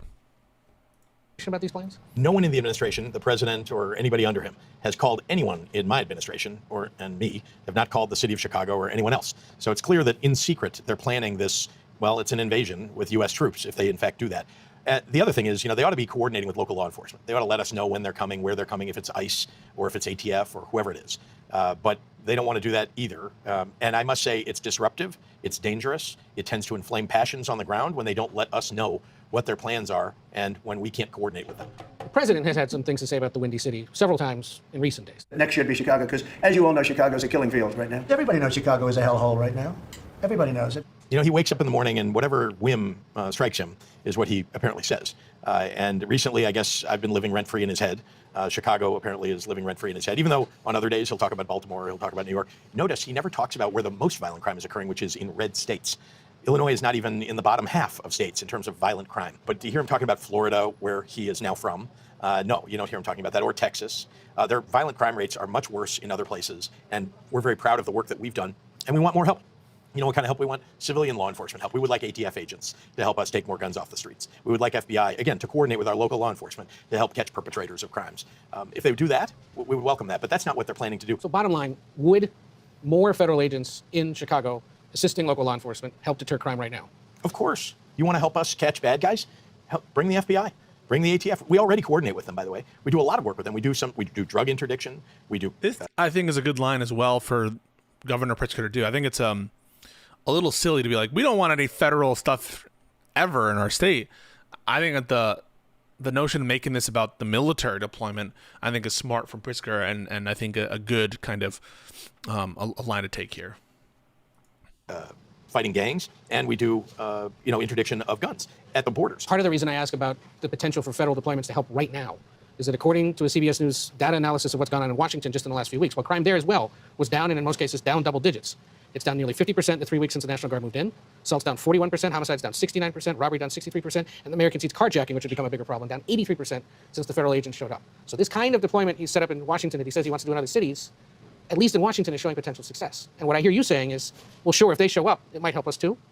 I'm saying we don't want troops on the streets of American cities. Right. That's un-American. And frankly, the President of the United States ought to know better. This one doesn't seem to. He hasn't read any books. He doesn't seem to understand the Constitution or the laws. But he just sends the FBI, the ATF, DEA. Yeah, they're here already. He sends more of them. We have some working with us now. Would love more help. You know what else he's doing? He's cutting funds that help us to fight violent crime from the federal government. And give me an example of how those cuts have affected the ability to fight crime in Chicago. So let me just tell you what happened in Illinois when we had a Republican governor and he cut funding for programs that help prevent crime. What happened was we saw a significant increase in crime. Donald Trump is now doing the same thing. He's taking away federal funding for those programs, which are so important to us. We've increased funding at the state level, but we need that federal funding. It's on top of that. One more thing. The business community in the city of Chicago got together and put $100 million forward to help us back in 2022, to help us to fight crime through these prevention programs. It's working. Crime is down. I mean, murders are down 50% in the city of Chicago. And you can go through every statistic, almost everything. And just to be clear on the stats thing here, I mean, the one point here is if people are hiding, if victims are hiding, then where's the opportunity for criminalization? But put aside like the rates, we don't think this is sustainable. We don't think it's sustainable to have National Guard deployments in every city to put crime rates down. It's just not, I think, sustainable situation, and it bears other costs that are not being internalized, such as reduction in economic activity. If you try to do this in New York and in Chicago, my guess is it wouldn't be the same kind of reaction that you're going to get in DC. I think that if they try to come to New York, there's going to be a lot of problems, and it's going to absolutely impose other kinds of costs. So you can't look at crime stats in isolation. Is it sustainable deployment? What about two big categories, right? Decreased economic activity, decreased tourism, decreased social gatherings, and then the rights deprivations and authoritarianism component to it. So even if you granted that this is going to be a sustained decrease in criminality, you have those two other major components here, and it's one of the reasons why the founders were especially concerned, right? We have provisions in our Constitution that are especially concerned with standing armies, with military deployments, right? Think about the Third Amendment, right? No one really talks about the Third Amendment. You guys know about the Third Amendment? Raise your hand if you know about the Third Amendment. It reminds me a little bit of like these same people talking about lockdown. But the Third Amendment is about the coordinating of troops in the homes of individuals in the country. So we are wary of a burdensome, and we've always have been, military deployment within our cities, within our places. It's an assumption to think that just because in DC, DC, which is already under federal control, DC, which has had a recent history of federal deployments, I think it's a bit much to assume that a deployment in these other cities are going to be the same way. But even if they were, and even if they resulted, in sustained decreases in criminality, the rights deprivation, the authoritarianism, and then obviously the economic effects, economic and social costs, I think are not worth it, and they're not in keeping with our history or tradition. So yeah, I think that if you're a believer in individual rights, if you're a believer in civilian law enforcement, this should be offensive to you. Much better as a result of that work. Donald Trump is trying to take that money away, and he isn't listening to the business community here. He isn't listening to the clergy here. He isn't listening to people on the ground, Republicans here who understand that putting troops on the city of Chicago's streets is going to cause more problems than he understands. What do you think it's going to do to the country if that happens? Deploying in Washington where he has federal control is one thing. But if he sends military forces into a major American city in a state that didn't ask for it, beyond Los Angeles, what do Americans make of that? Well, they should understand that he has other aims other than fighting crime. That's the first thing they should understand. The second is it's an attack on the American people by the President of the United States. Now, he may disagree with a state that didn't vote for him, but should he be sending troops in? No. You said he has other aims. What are the other aims? The other aims are that he'd like to stop the elections in 2026 or, frankly, take control of those elections. He'll just claim that there's some problem with an election. And this is not the first time that Pritzker has brought up this notion. And I think that we should be concerned about it. I want to stress, you should not be hysterical about it. But here he is, I think, talking about this. What do you think it's going to do to the country if that happens? Yeah, this Deploying is the exact in Washington place, yeah. where he has federal control is one thing. But if he sends military forces into a major American city in a state that didn't ask for it, beyond Los Angeles, what do Americans make of that? Well, they should understand that he has other aims other than fighting crime. That's the first thing they should understand. The second is it's an attack on the American people by the President of the United States. Now, he may disagree with a state that didn't vote for him, but should he be sending troops in? No. And think about what he says. He says he's sending troops to fight crime. Are any of the red states that voted for him seeing troops in their states, and yet they have... No, they're not. Spencer says Trump tourism already knackered due to Trump policy. Yeah, and that's true in Nevada. That's true across, right, in terms of international. And if you do that in domestically, then interstate travel is going to be depreciated. Fresh haircut, yes, fresh haircut. Thank you. But yeah, we should be, I think, concerned as well for these deployments beyond the rights deprivation, beyond the decrease in economic and social activity. The potential for the authoritarian overreach when it comes to the elections. Now, the deployments in specifically democratic cities, you might think, well, what is the danger? What is the danger in terms of these overwhelmingly blue states? Is it really going to be the case that Trump is going to steal Illinois when it comes to the congressional elections in democratic states? I think you need to think a little bit more broadly than that. Who knows? Maybe he targets specific districts. Maybe this is a strong arm that he's going to eventually try in swing states. Remember, this is pre-presidential election. So, yeah, and I'm not sure. Again, as I said, I think all else equal, they're unlikely. to be successful in this effort to stop the election in 2026. Doesn't mean they're not going to try. It doesn't mean you should not be concerned, just not hysterical. Last thing on this topic. I mentioned before that there's some federal basis to believe, or I should say a very limited legal basis to think that the DC deployment is not legal, since, as Pritzker mentioned and the interviewer mentioned, he already has some level of, large level of control over the DC National Guard. With the state deployments, a little bit more questionable. Why? Because the authorities that give the president the authority to call forth the militias, in other words, the federalized National Guard, they have phrases that, at least by their terms, seem to limit the instances in which the president can assert federal control over the National Guard, the state militias. One thing that I think that more states should consider is expansions of their state defense forces.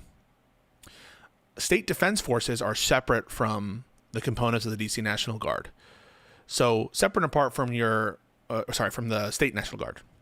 Separate and apart from your National Guard units, you can, if you want to, create a, state officers, state armed officers that are never able to be federalized. There are federal doctrines or doctrines related to constitutional law that prevent commandeering of state instrumentalities and state troops. I'll give you an example of that, by the way. There was I forget the actual case. I think it's called Pringle. The case is called Pringle. Pringle versus Pringle anti-commandeering. Let's do this. Make sure this is true. I don't know if the case is Pringle. Anyway, the federal government is not able to strong arm state governments into forcing their state officials to enforce federal law. And this is true in the immigration context. So the federal government cannot mandate state law enforcement to cooperate with federal immigration law. They can prevent them from interfering with federal priorities. This is the reason why Judge Dugan is potentially under criminal indictment and might be charged or might be convicted of interference, is because they can definitely use their federal enforcement power to prevent obstruction of federal law enforcement.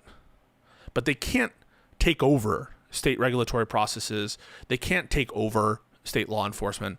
And so one thing I think that Democratic states should consider is expanding their state defense forces outside of the context of their state National Guard. I think that is something that potentially might, if there's an appetite for. The one trade-off here is it might cost some money, but I think in this kind of era, it makes sense for us to reassert the powers of these various different democratic states and to try to limit the amount that will be sort of powerless if the worst comes to pass.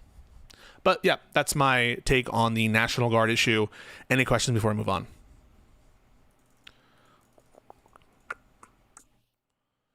Any questions? How we doing?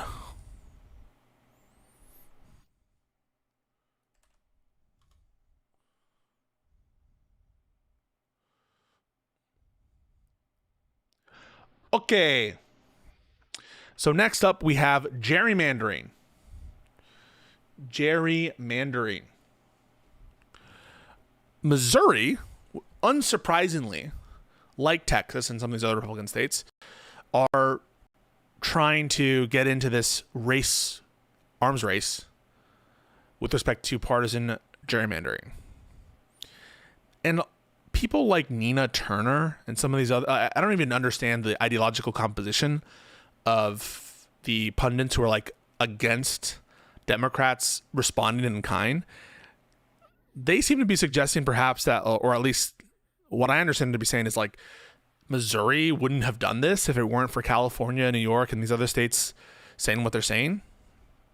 I think that is unhinged. I think that these states were always planning to gerrymander to shit once Trump said that they wanted them to do it.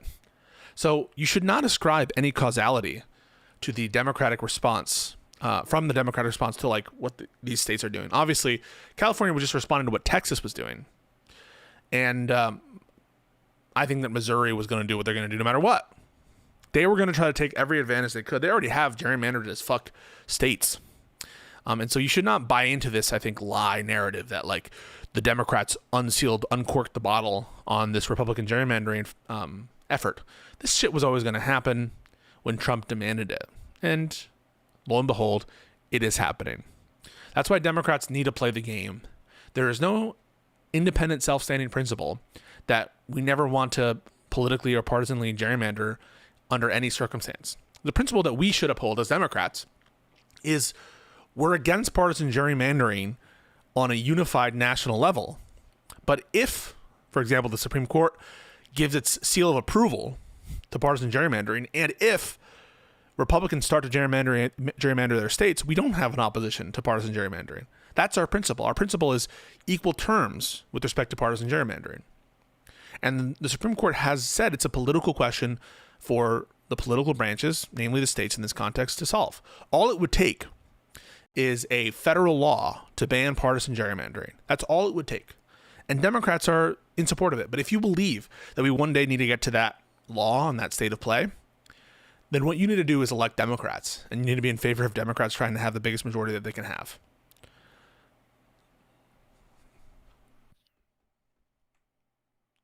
Okay. Jefferson City. After weeks of internal talks and a pressure campaign by President Donald Trump, Governor Mike Keogh, I don't know how to pronounce it, on Friday called legislatures into a special session beginning next week to redraw the state's congressional maps. With a long holiday weekend looming, the governor issued a press release in the late afternoon to reveal news that along with redistricting, he wants lawmakers to make it harder for residents to alter the state constitution via the ballot process.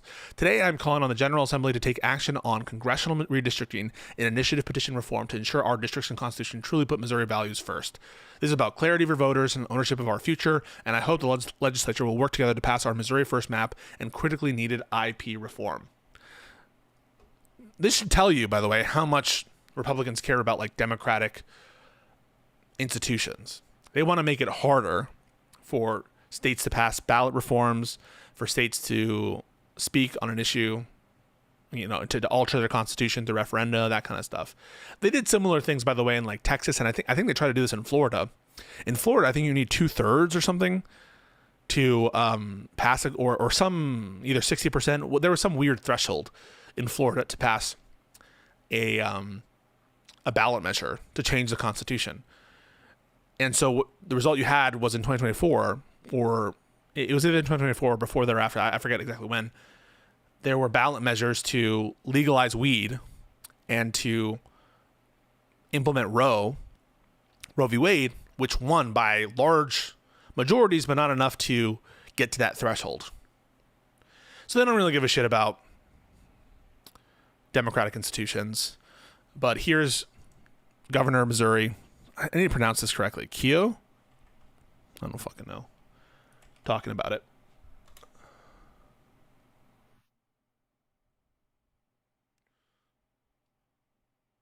Values rooted in Missouri's conservative common sense values, rooted in faith, family, and freedom, should be truly represented at all levels of government, local, state, and federal. Because representation isn't just about districts and lines on one map.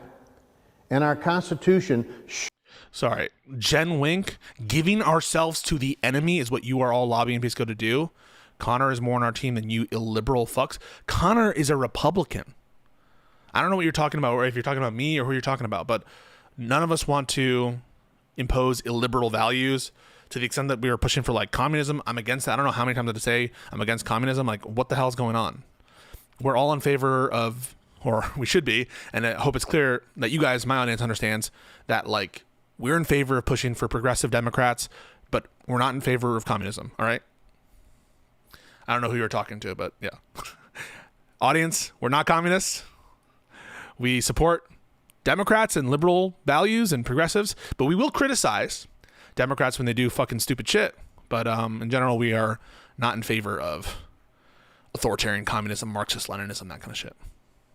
Shouldn't be the victim of out-of-state special interests who spend millions to deceive voters and pass out-of-touch policies. It's the responsibility of the state legislature to ensure that values of Missouri families and communities are represented in Washington, D.C. and in our state. In Missouri, Republicans hold over 90% of local county got it. offices Thank you, and Jen. have held every statewide seat. I have been reminded time and time again, through both good times and bad times, Missourians are more alike than we are different. And our Missouri values across both sides of the aisle. This is all code for we want to fuck around with your maps, we want to do partisan gerrymandering, and we want to make it harder for you to vote for referenda and ballot measures. All right? So I resent this kind of old-timey, like, oh, we believe in Missouri. Like, who buys this schlock? Whatever this is a I don't know, man. Who supports this? Are closer to each other than those of the extreme left representation of New York, California, and even as close as Illinois. That's why today I'm calling for a special session on congressional redistricting and initiative petition reform to ensure our districts and Constitution truly reflect Missouri values and put Missourians' priorities first. To put Trump priorities first. Remember, he had to be lobbied to do this by Trump. And so this conflation, I think, is actually very dangerous, to conflate the needs and wants and desires of Trump with the needs and wants and desires of your constituency. And it goes to show you the full takeover of the Republican Party. I talked to this guy North on some level of frequency, where he's like, I just want to change the Republican Party to go back to the good old days. There's no going back. You've changed things forever. You know, this Republican Party now makes coextensive, completely overlapping, one-to-one, the needs and requirements of Donald Trump and the needs and requirements of the Republican Party and their various constituencies. First, I appreciate President Donald Trump for raising the level of conversation on this matter, because his leadership on this nationally underscores just how important this moment is for Missouri. So beginning Wednesday, September 3rd, the Missouri legislature will reconvene in Jefferson City. And today, I'm prepared to show you what we believe that map looks like. This is the Missouri First map. This map was drawn here, made here, for here, by our team. It splits fewer counties and municipalities than the current version, while preserving 2 congressional districts as they currently stand. And it retains each member of Missouri's current congressional delegation in their current districts. Again, no existing member will be displaced. They will all still live in their current district. It's simpler, cleaner, stronger. After a lot of thought, prayer, and conversation, I want to... Prayer. So these religious extremists pray about their gerrymandering maps. Any pretense that this is like based in religious values, like this is the most cynical type statement to make, that like, I prayed about whether I should gerrymander the fuck out of my district. Yeah, you pray to one thing and one thing only, the altar of Donald Trump. These people are bought and paid for by MAGA. They have no independent identity. Yeah, the zooms on the clips are super, super funny. You could say funny. Another word is melodramatic, I guess, or I think that they expect, and it will be received with some fanfare in Republican media circles, because they don't give a fuck. They don't give a fuck about this partisan gerrymandering issue. Not after the Supreme Court made their ruling. Even if they had ruled the other way, they wouldn't give a fuck. And so Democrats need to stop pretending as though this is a norm that we need to respect on an individual state basis. It's a norm that we should institute on a federal basis. But these people will make up any lie to justify their partisan gerrymandering, even if that's like, I prayed to Jesus about it, and Jesus told me, you really need to partisan gerrymander the fuck out of your state. Some might say it's a little bit sacrilegious, but, what have you. Okay, that's the update on gerrymandering. Again, not much federal oversight here, if any. It's a political question. So it's just a matter of Missouri law whether they can do this, and my guess is that it will be allowed. One of the reasons, by the way, that I'm against the judicial immunity doctrines is because I'm sure a lot of the judges who would uphold these maps would be unhinged. So I don't want Missouri state judges to have large amounts of federal criminal immunity. does that just make their seats unwinnable? It makes their seats like, I think that there are some Missouri Democratic Congress people. Let's see, Missouri Democratic congressmen. Yeah, there are two, Wesley Bell and Emmanuel Cleaver. So they'll, I'm sure, try to undo their seats, minus 2 seats.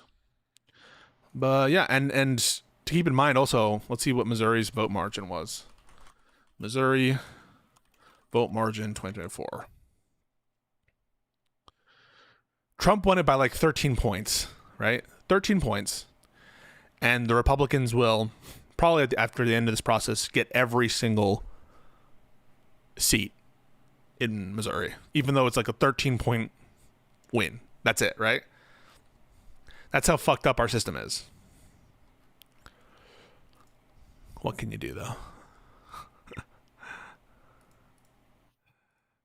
So does remapping just add... Okay, you don't know what redistricting is? So redistricting is changing the lines of the maps to affect the partisan makeup of districts and to like draw a circle around the perfect balance to give more safe seats to one political party and kind of efficiently spread the Democratic vote so that it captures. So the end result is you have victories in every single district or in many more districts. But yeah. Louisiana's oral arguments before SCOTUS are on October 15. Louisiana has its Article 2 non-compliant maps ready to go. Yeah, we're not going to cover the voting, the VRA stuff right now, but we will eventually. Yeah. Yeah. But yeah, we'll cover that at some point so you guys have knowledge. All right, moving on. Big news, everyone. You guys really don't know what I'm talking about? There's a Democratic influencer who goes, big news, big news. You guys know what I'm talking about? Donald Trump just admitted. You know what I'm talking about? Big news. You know it? Can someone please provide that to me?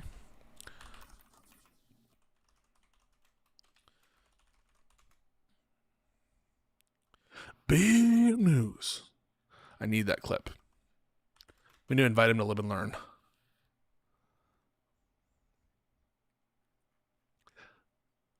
God, I wish I had that clip.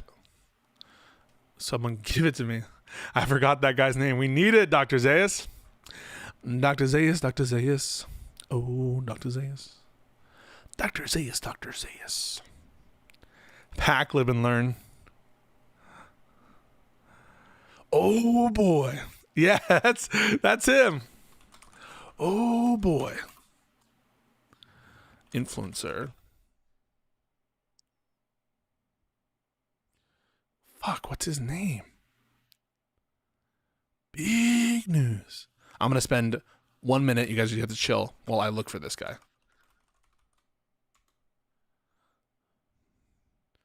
Oh, boy. Big news.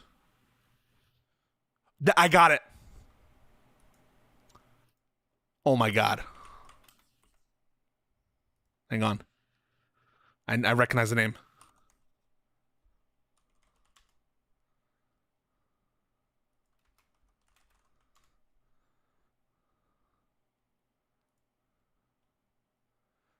I think I got it.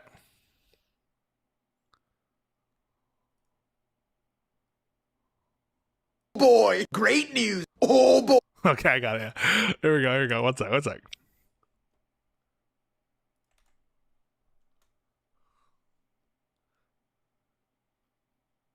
Oh, boy, great news. Oh, boy. It has just been revealed. Big news. Big news. Oh, boy. Here's a video of it. This is what Oh, boy. This is it, guys. Big news. Donald Trump.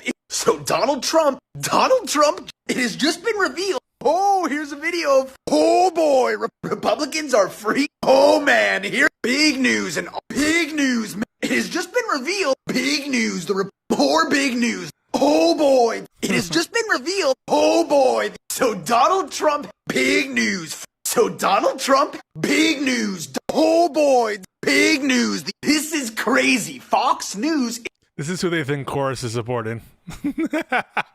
I should follow him on Twitter. Why not? Oh wait, there's a TikTok compilation. Oh boy. All right, I'm gonna watch this. We're just gonna take a little break and we're gonna just watch this just for a quick second.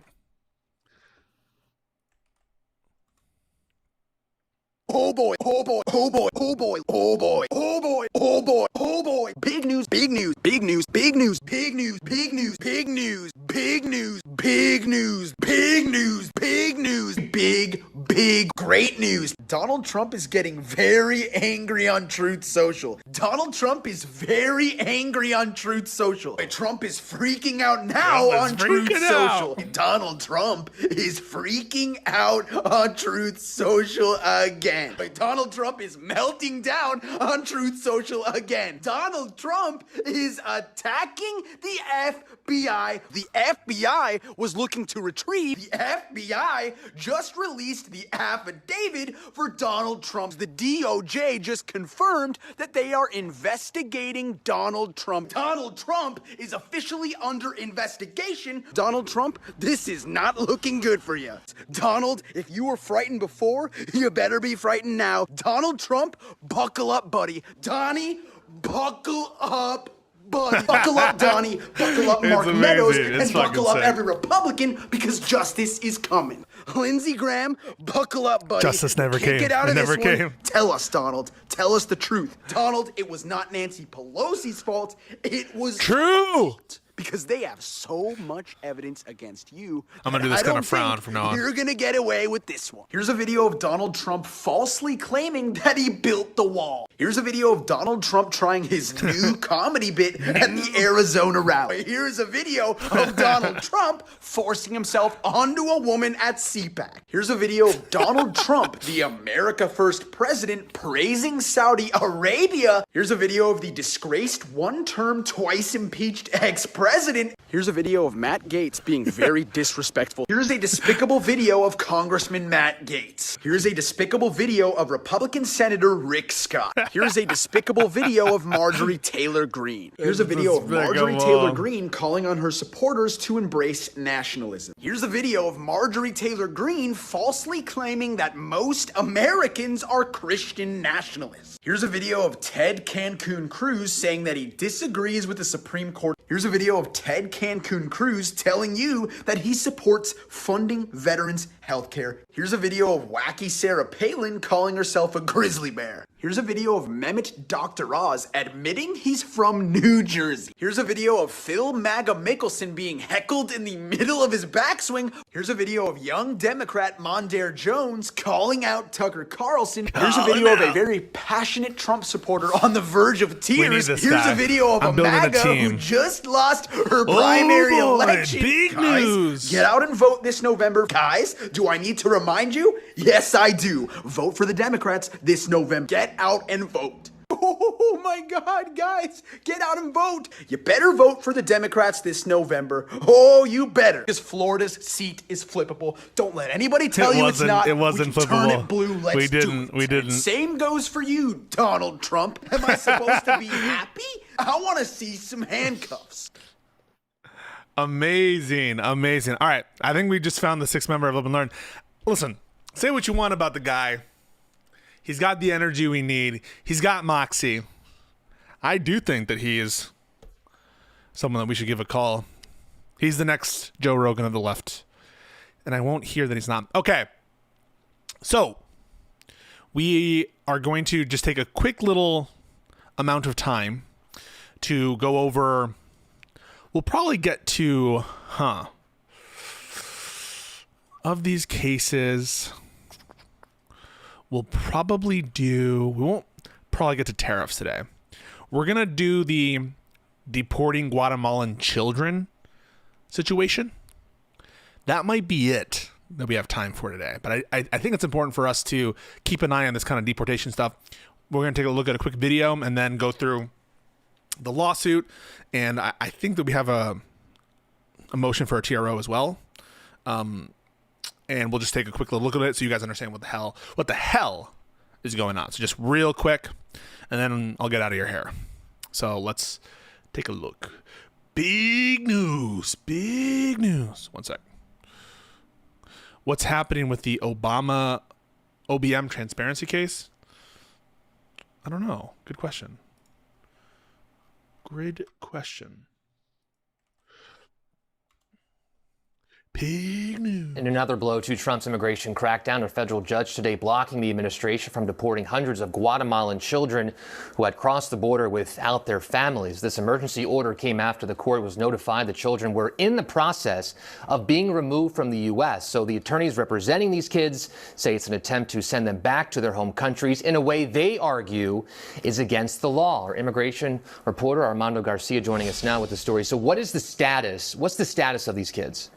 Well, Perry, we know that when the hearing started today, these kids were on planes, on tarmacs. A DOJ attorney actually said that they were on a plane that had actually taken off, but had since returned back to the United States, still in the custody under the U.S. government. However, the judge has ordered that these kids be deplaned, that they be returned to the custody of the U.S. government, but she has also ordered that the Trump administration file a status report by 4 p.m.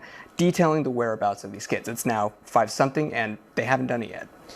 So, I mean, this is happening as we're speaking right now. As we're speaking right now. So these lawyers who are representing the children, what's their argument on what's illegal in this whole thing?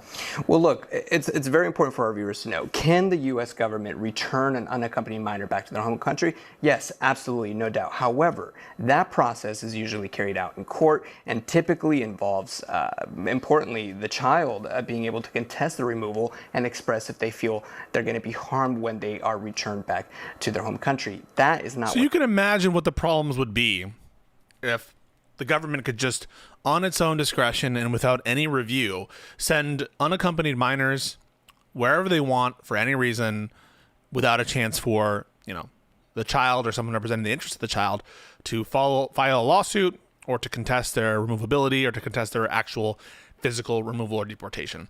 And so we're going to take a quick look at a class action complaint that was filed on behalf of the children, and it involves 10, count them, 1, 2, 3, 4, 5, 6, 7, 8, 9, 10 children, unaccompanied minors, on behalf of themselves and all other similarly situated by and through their next friend. So a class action, right? So this is the 10 as named representatives, as well as the class, the purported class, as well as this sort of rights organization. And it's filed against Kristi Noem and DHS, as well as a bunch of other members of the federal government, including RFK Jr. Now, why is RFK Jr. here? There are a part of the immigration, or I should say housing, of unaccompanied minors is under the purview of Health and Human Services. Okay? So that's why RFK Jr. is included on it, because there is a role for HHS to house and take care of unaccompanied minors. Got it? Cool. So we'll take a quick little look at the complaint and give you my thoughts. One, this is an emergency complaint accompanied by a request for a TRO on behalf of Guatemalan children at imminent risk of removal from the United States. And this occurred, notice when this is filed. This was filed yesterday. This was filed yesterday, Sunday, like in the middle of the night. Okay? So these attorneys get word that their clients and these children are about to be, they're being put on planes to be deported in like 2 seconds. So it tells you a little bit already of the character of the administration, that they're willing to try to pull a fast one during Labor Day weekend to just send a bunch of children to different countries without any level of review. Now, imagine, right? Like, I am not saying that all of such deportations would be bad, right? I'm not saying this, that any kind of removal of a child, an unaccompanied minor from the country is unjustified, but just the way that we do it matters, right? The procedural guardrails are there for a reason, to make sure that we're not like sending them back to a country where they're going to be tortured, sending them to a country that's a war zone where they have a legal right not to be sent, or, maybe there's refouling, right? Trafficking children, you could say, yeah. Again, any kind of removal that would not afford a child the opportunity to contest it, you're potentially imperiling the lives of unaccompanied minors, and sending them, who knows, right? Like, are you going to send them to Uganda? Going to send them to South Sudan? One of these places where there's a lot of war? Who knows? Plaintiffs are 10 unaccompanied minors from Guatemala between the ages of 10 and 17, whom defendants are seeking to remove from the United States in clear violation of the unambiguous protections that Congress has provided them as vulnerable children. Plaintiffs have active proceedings before immigration courts across the country. Yet defendants plan to remove them in violation of the Trafficking Victims Protection Reauthorization Act 2008, the INA, and the Constitution. The Constitution probably for procedural due process reasons. Recognizing their unique vulnerability, Congress has created a special statutory scheme to ensure that unaccompanied minors receive enhanced protections and care whenever the government seeks to remove them from the United States. Summary removal plainly violates this statutory scheme. Under U.S. law, an unaccompanied minor is defined as a child who has no lawful immigration status in the U.S., has not attained the age of 18, and with respect to whom there is no parent or legal guardian in the U.S., and no parent or legal guardian in the U.S. is available to provide physical custody or to provide care. Once a child is designated as an unaccompanied minor, numerous legal protections guarantee that they are not to be removed without due process and are able to pursue forms of relief from deportation for which they may be eligible. On August 29th, several media outlets reported that defendants are planning to imminently remove hundreds of Guatemalan unaccompanied minors to Guatemala, although Congress requires that unaccompanied minors be in the care and custody of the Office of Refugee Resettlement and permit their removal only in specified circumstances provided by statute. Defendants are imminently planning to illegally transfer plaintiffs to ICE to put them on flights to Guatemala where they may face abuse, neglect, persecution, or even torture. Plaintiffs and putative class members seek emergency relief from this court in order to prevent grave and irreparable harm. Remember, we're having to go through this class action device because of the Supreme Court's ruling in CASA, which said that there's no universal injunction. One of the exceptions was organized class actions under Rule 23 of the Rules of Civil Procedure, which is what this is attempting to bring. Court has jurisdiction, proper venue. The plaintiffs are these individuals in removal proceedings. Defendants are a bunch of government officers.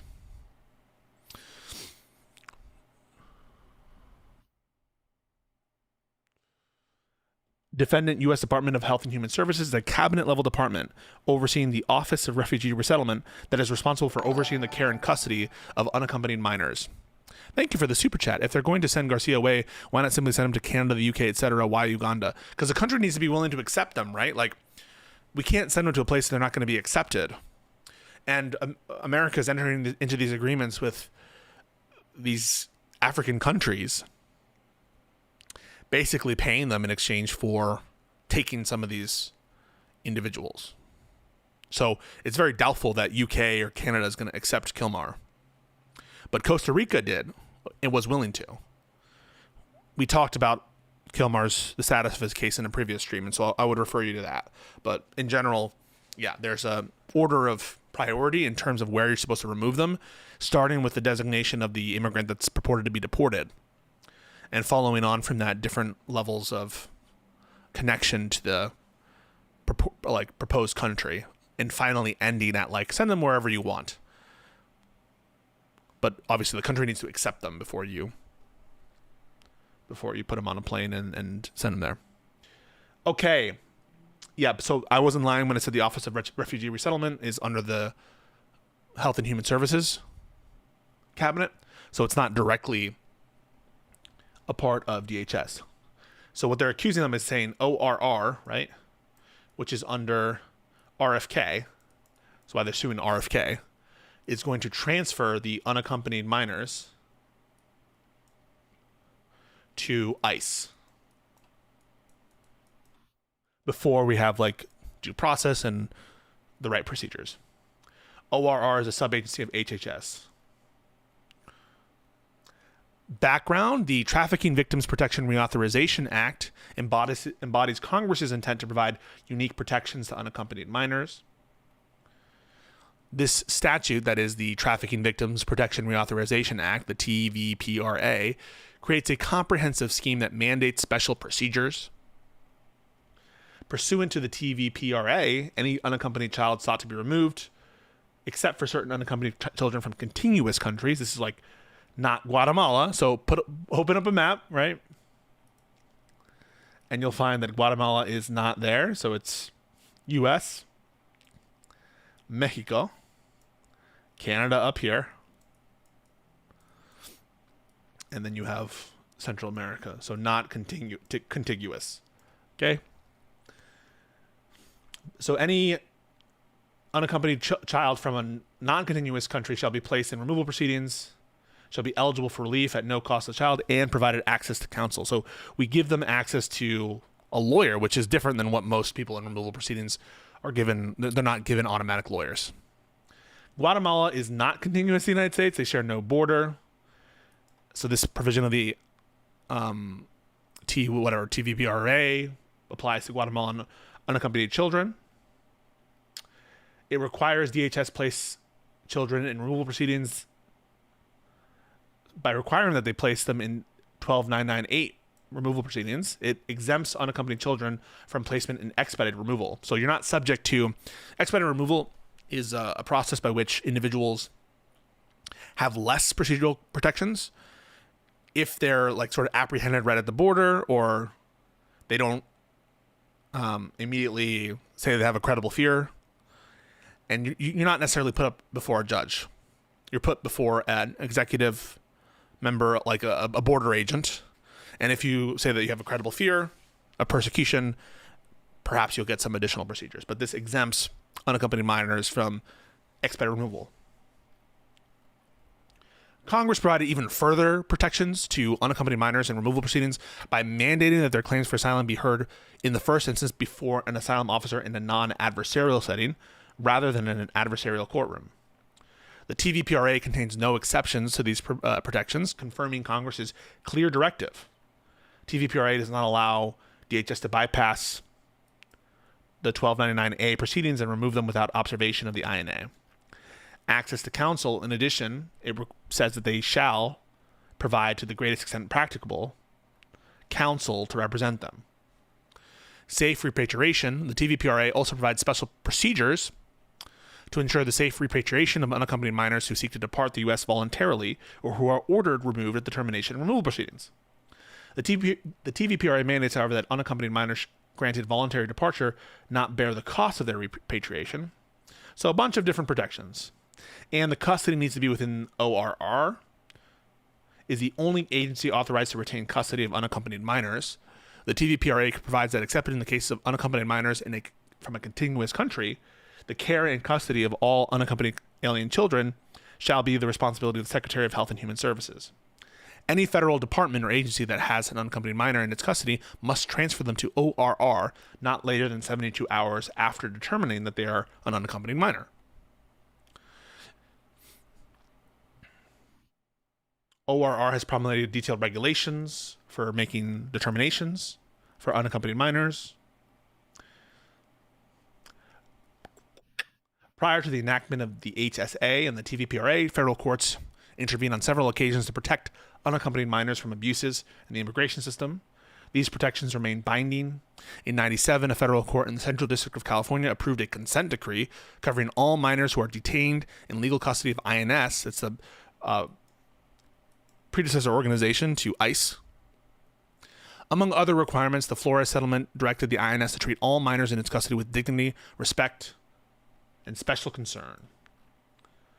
Section 462 of the HSA extended to all the key protections of the Flores settlement, including its least restrictive setting requirement. The Perez-Funes permanent injunction in 1985, another court in the Central District of California issued a permanent injunction granting special protections to unaccompanied children before they can accept voluntary departure. This lawsuit arose out of then an INS coercive practices, and its protections are not implemented by regulation. You have a written notice of rights, list of free legal service providers, access to telephones, and notice that they may call a parent, close relative, or attorney. So basically saying, don't fuck with unaccompanied minors. These are all these additional protections through law, regulations, injunctions, settlements, etc. So for your purposes, just a bunch of stuff you're supposed to do, a bunch of services you're supposed to provide to unaccompanied minors. You have to put them in the right custody of like the right organization, which is hopefully like tailored to deal with the needs of children. The special protections afforded to unaccompanied minors in removal proceedings in light of their vulnerability complements the more general statutory procedures that guarantee fairness in all removal proceedings. For many decades, the INA, as amended, has provided a comprehensive system of procedures. The INA provides the exclusive procedure by which the government may determine whether to remove an individual. Once immigration proceedings have been initiated, ICE cannot unilaterally cancel them. All non-citizens ordered removed have a right to appeal to the Board of Immigration Appeals and to petition a court of appeals for judicial review. A removal order cannot be executed during the pendency of the appeal. So in addition to violating the procedural guarantees afforded to unaccompanied minors, it's also violating the guarantees afforded to all people in removal proceedings. In addition to laying out the process by which the government determines whether to remove an individual, the INA also enshrines certain forms of humanitarian protection. Give you the right to apply for asylum, also withholding, also the Convention Against Torture. So you have a right to apply for these types of protections. Defendants plan to remove Guatemalan children. On August 29, 2025, reports surface that Trump is planning to remove hundreds of unaccompanied Guatemalan children in government custody as soon as this weekend. Many of these children in ORR custody are waiting to be released to a relative or a guardian. So these people have like plans. Oftentimes the ORR will interface with cousins, with uncles in the country, like a sister, right? So ORR will be in charge of resettling. That's why it's called the Office of Refugee Resettlement. We're resettling unaccompanied minors with some other family relative that they're gonna, and right, you would imagine ORR is also going to need to like vet these individuals, vet the family members before they give custody to these children. So a lot of these children who are about to be released were already like kind of waiting to be put in the custody of a sponsor while they adjudicate their substantive claims. Upon information and belief, the administration has identified more than 600 children as part of a pilot program with the Guatemalan government. So again, Trump is doing this kind of agreements with these other countries to like, let's see if we can just skip all of the protections and break the law and just send a bunch of kids off to Guatemala, even though they might have claims to remain in the country. No notice to the minors, right? Like you're not giving notice to the children about where they're going to be sent and that they're going to be subject to summary removal. No right to contest it. In many instances, defendants have simply removed minors pending cases so they start removing them from the docket. So you might have a hearing next week. You might have a hearing in a few months, and we're just going to take it off the calendar, get ready for immediate summary deportation. Defendants, along with the Guatemalan consulate, have also conducted interviews of unaccompanied minors that, upon information and belief, have been planned in preparation for their summary removal. Upon information and belief, the children who range in age do not have a parent in the United States, though some may have a relative. Many of these children are in ongoing removal proceedings, where they are represented by counsel pursuant to this congressional statute.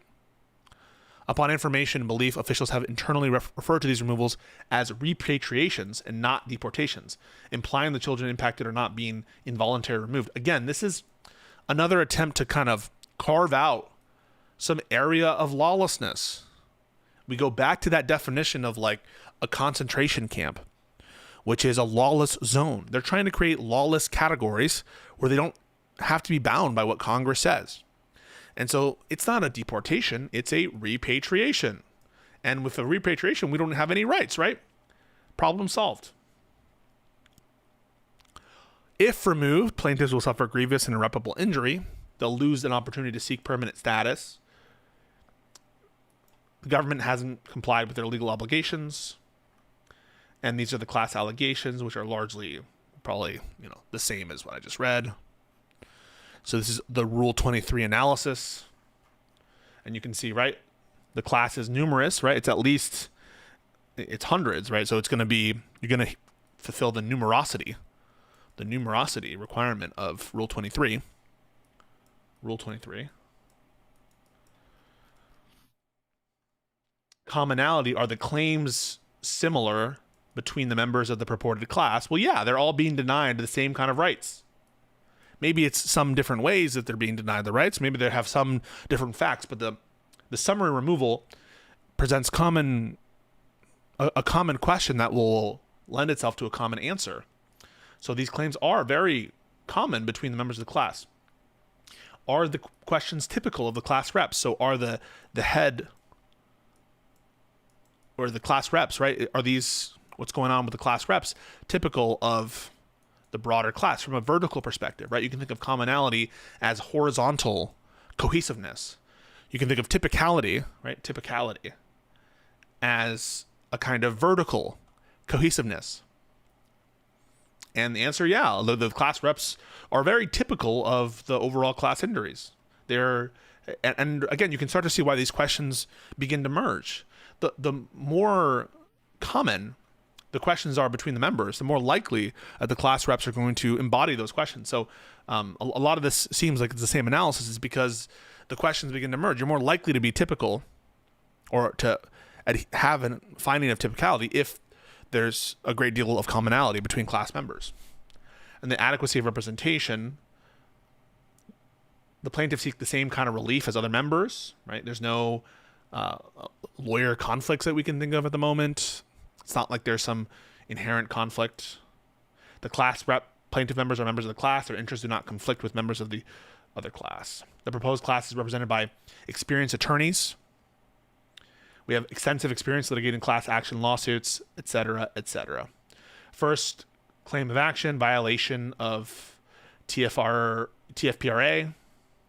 Second, violation of this part of the INA. Violation of the Equal Protection Clause. Under the Fifth Amendment, right? The Fifth Amendment, because that's the one that applies to the federal government. In addition to equal protection, due process. I don't know, the Sicardi Doctrine. The Sicardi Doctrine holds that government agents are bound to follow their own rules. Oh, okay, got it, yeah. So ORR and the executive agencies have made their own regulations. And so in order to have due process in this context, not only do you have to give us some basic procedural limits, you have to follow your own rules, right? You can't just make up rules and then not follow them. So one version of due process is your rules need to meet a certain standard.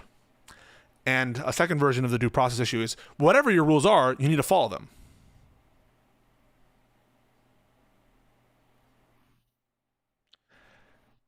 And then finally, violation of the removal proceedings, which require determinations as to whether you're removable and, the chance to appeal, right? The right to claim asylum, the right to claim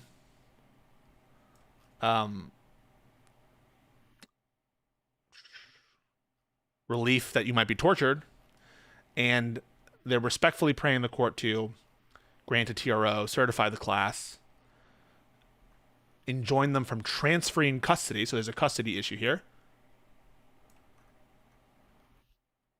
Declare that they're entitled to proceedings. So this is declaratory relief. And pay fees. Boom. So that's the Guatemalan case. I imagine I don't know if this, the motion for a TRO, I think, is going to be a lot of the same stuff. So we can skip that PDF. But on a preliminary basis, the district court granted at least a temporary order to prevent their removal from the United States. it is reprehensible. I don't have to like keep preaching to the choir, I guess, but the Trump administration keeps trying to create these categories of lawlessness where they can just send people out in complete violation of basic due process, the statutory commands of Congress, not giving individuals an opportunity to apply for forms of relief like asylum withholding, to uphold our international obligations under the Convention Against Torture, et cetera, et cetera. And so it's more of the same, but in a way, it's even obviously like a heightened interest because it relates to children who were given extra protection by Congress itself, children who are extra vulnerable from a due process perspective if they don't understand the nature of the proceedings against them, right? If it's bad to deny Kilmer Abrego Garcia notice of his summary removal, surely it's wrong to remove children without notice. To do it during the weekend, on a holiday weekend, on a Sunday morning, such that you need to wake up a federal judge. So in addition to all the policy reasons why we can care about children more, once again, trying to evade judicial review, trying to evade the courts, it would be one thing to say, this is our policy platform. We're announcing that we're going to do this in a week. That would give time for the children to vindicate their rights to go to court. But at every step of the way, the administration is trying to avoid the courts weighing in. Why would you do that? If you cared about rights, why would you do that? Why would you be avoiding court oversight here? There is, let me see if I can pull this up one sec. I will note that Politico has reported that many of the children involved in this case were sitting on the tarmac in El Paso when the judge ruled that you couldn't take them out of the country. Apparently, there's rumors that one plane was in the air. So once again, another situation like the Alien Enemies Act deportations, where they deport first, ask questions later. They send all these kids frightened without any understanding of what's happening to the tarmac in complete violation of their rights. And it's up to intrepid lawyers in the court system to stop the executive. You think this won't happen to American citizens eventually? This is setting the stage for further rights deprivations. If this is how they behave as to unaccompanied minors, how do you think they're going to behave as it relates to American citizens? You think they have any problem whatsoever evading judicial review in the context of Americans and their rights? You don't think this is in line with what they're doing with the deployment of the National Guard?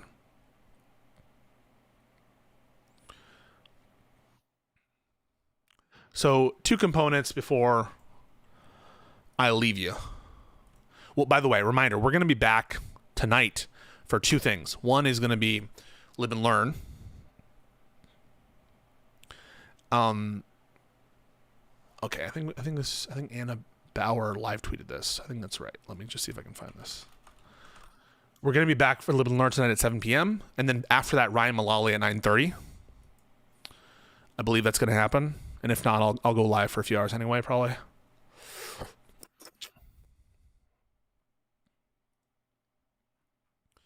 Let me see where this is.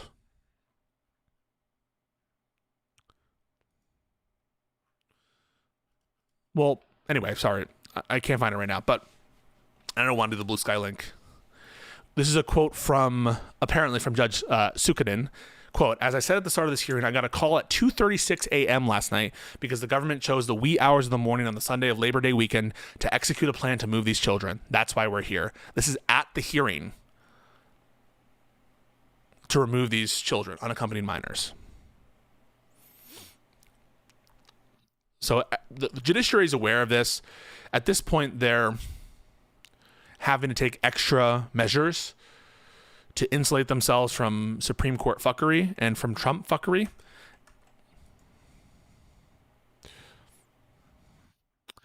And here we have a reaction from MAGA that I want to show you. It's pretty funny, in my opinion.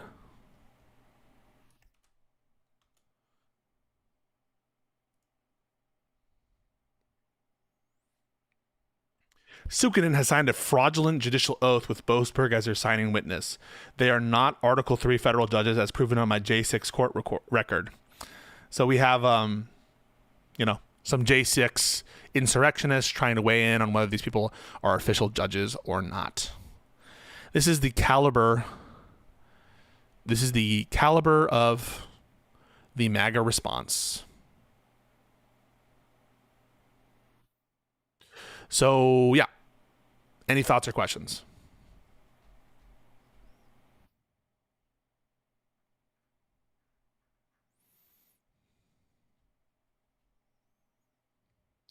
SCOTUS prediction on tariffs, I would say 55% for some bullshit reason they're going to allow him to do his tariff sit.